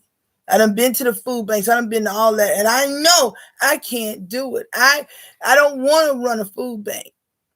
I want them to start serving fresh food. Okay? Period. Even if you have to pay for it. Don't wait for it to be donated. Because the people who are donating it aren't going to donate their profit. They're going to donate what they cannot profit from. They don't mean to be nasty. They're not trying to get nobody trash. It's just that we, the people, can do better. But you can't expect a man to go out and work and give everything away. I've been there. I've tried to do it. So, damn. And I ain't too proud to beg. Just like TLC and all them said, they ain't got nothing to do with TLC. I'm the baby of the family. I don't mind begging. If I ask you and you say no, I'll turn my head and ask somebody else, period. You can't give $1, then somebody else will. It ain't got to be a whole lot. That shit add up. And what I'll do, just like I said, I'm emulating other people. And what I've seen them do, and I mean, some of them are tarot card readers, some of them are people who donate things, all of those things. And what I've seen them do, that at each month, at the beginning of each month, they announce a goal. And it's not up in the thousands. It's just a goal. It's whatever you can do. And then what they do is they take that and they let the people know, this is what I bought with it, so this is where this is going. No, I'm not donating to the American Cancer Society, the Red Cross, any of that bullshit, because I know. Right? I ain't talking about taking no camera, going out and taking pictures of me handing nothing out. I'm not trying to get no credit for nothing. I'm saying I don't see why I shouldn't be able to be able to afford to buy a bunch of socks or whatever and just hand them out randomly. I've seen people do it. I think it's wonderful how people are making these little care bags and and all that other stuff, but that's still coming out of people's pockets. Even if they're going to the dollar store. The dollar store is great, but who brushes their teeth? Anybody will brush your teeth with a dollar store toothbrush? Now imagine you ain't been able to brush your teeth in a couple of days and I give you that. You might as well use your finger. I'm what I'm saying. I'm not trying to go to Nordstrom's, but I would like to be able to give somebody a goddamn Oral-B toothbrush and a full tube of toothpaste. Be able to give somebody a flashlight with some batteries, extra batteries.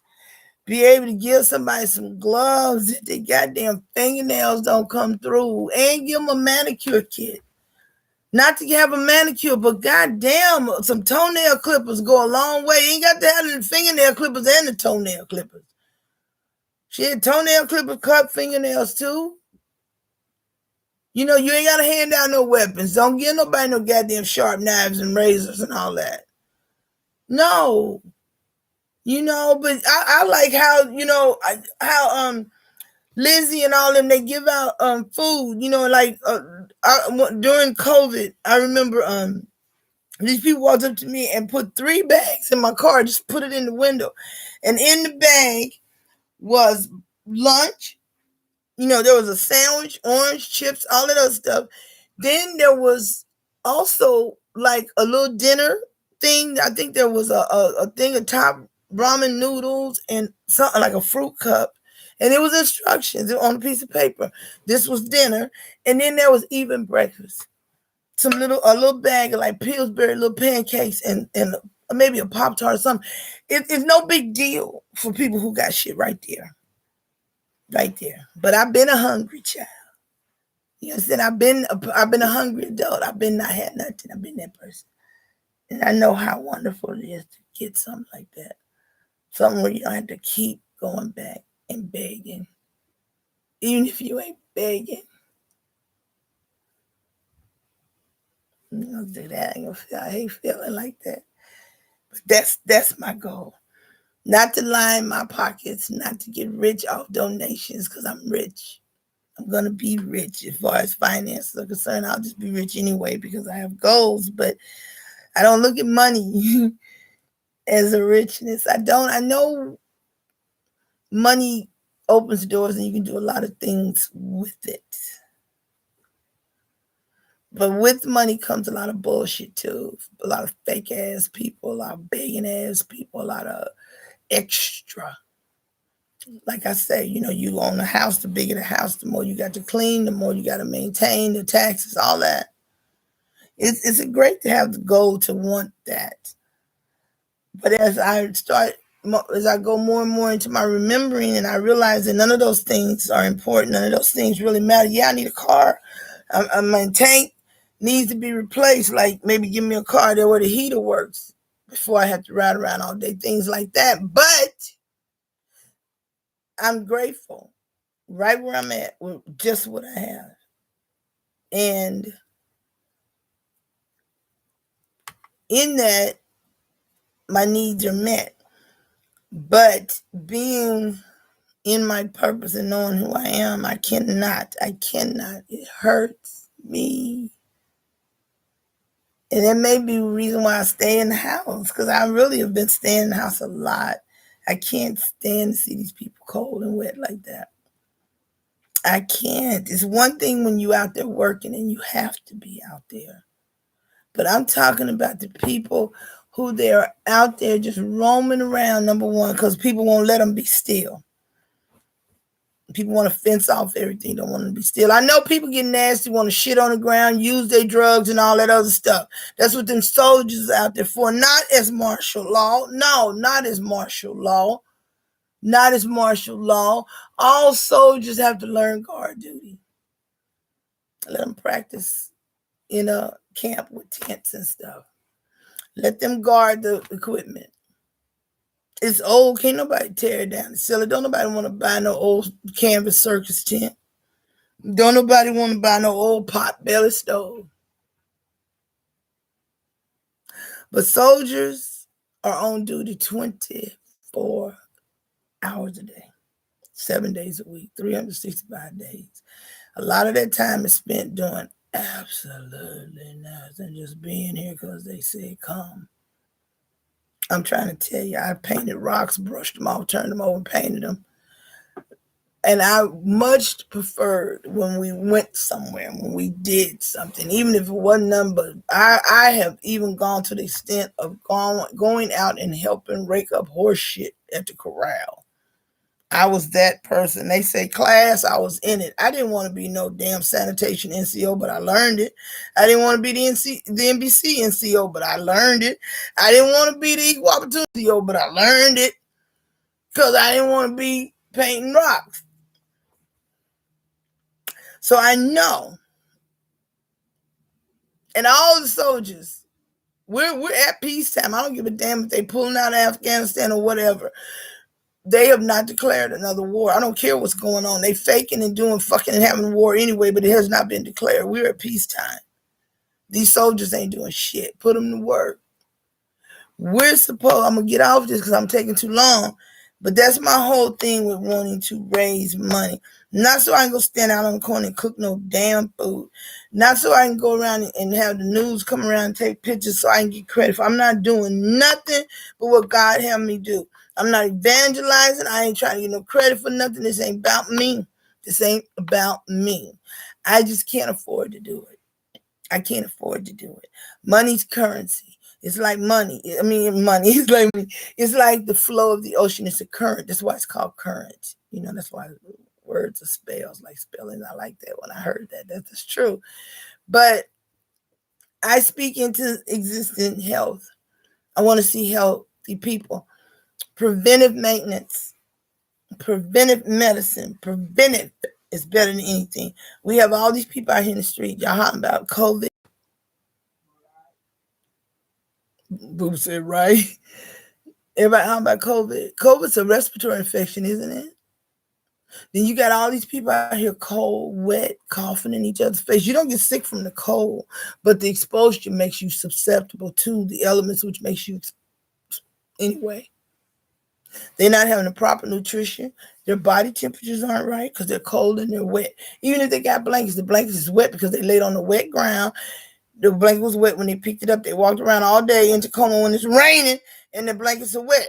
They're wet. They're heavy. Eventually they throw them down on the ground. Then they freeze all goddamn night because their clothes is wet. And then they dirty and they stinky and all that. Nobody want to be around them because they dirty and they stinky and all that, but they don't have no house. They ain't got nowhere to shower.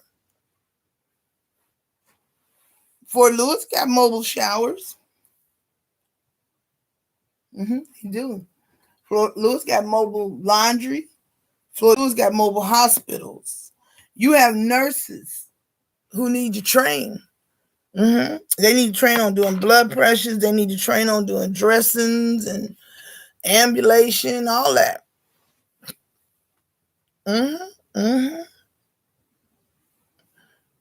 I'm not saying open an internment camp, being experimenting on people and all that, but I think there should be camps, and it don't always have to be individual little pup tents. But those same people who have their own little tents should be allowed to bring their tents into the encampment. But no, do you get heat? No, because you're in your own tent. But if you want to come on in the tent where all these cots and all that other stuff is, and air mattresses, and and instead of like the mission, kicking them out at dawn, if that's your corner, that's your cot, that's your sleeping bag, that's your mattress, you're responsible for it. No, you may not take it out. No, you may not take it with you, but you're responsible for it. Your name is on it. Yeah, you're free to roam about the country. Nobody will take it. That's what the soldiers are there for. Why? Whose cot you taking out of here? That's mine. No, that's not. That's Uncle Sam's. Put it down. Put it down. And I don't want to hear no, we can't touch nobody. There's a whole lot of ways to touch people. Put that goddamn cot down. Put it down. Get out of here. And I know damn well they can feed people hot food because I have drank hot split pea soup out of these big cans and stuff that they bring out to feed hundreds of people. And it's just like cows. You grab your sandwich, you get your hot soup, and you drink your soup, and you come back around if you want some more. It's plenty. Plenty soup, plenty hot coffee, plenty hot tea. And if you think the people who brought the hot stuff want to take any of it back, they don't.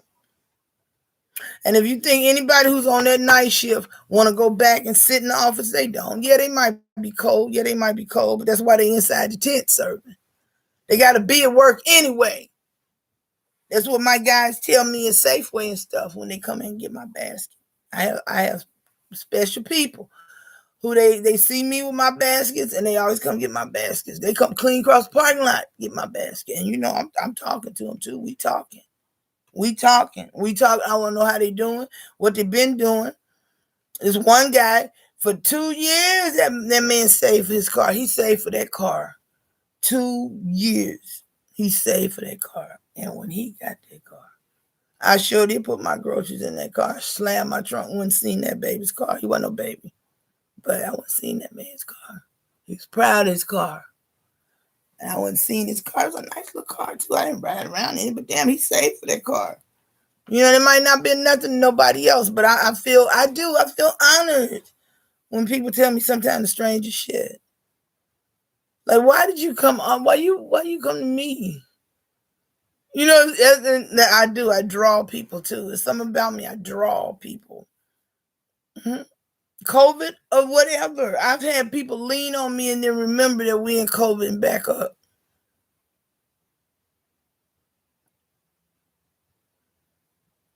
I don't say much or nothing because even I know you can't get COVID through your clothes.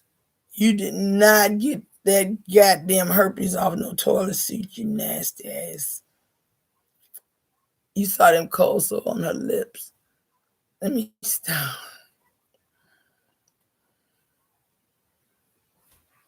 Okay, I gotta go. Bye, Orlando. I talked you to sleep. I know. I'm sorry. No, I'm not. I'm not sorry. I'm not sorry at all. Anyway, bye-bye. Bye. I'm going to say nothing else. Nothing else. Bye.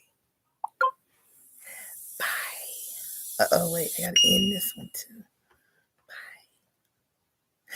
Don't forget to like and share. You have to share, but it's ending.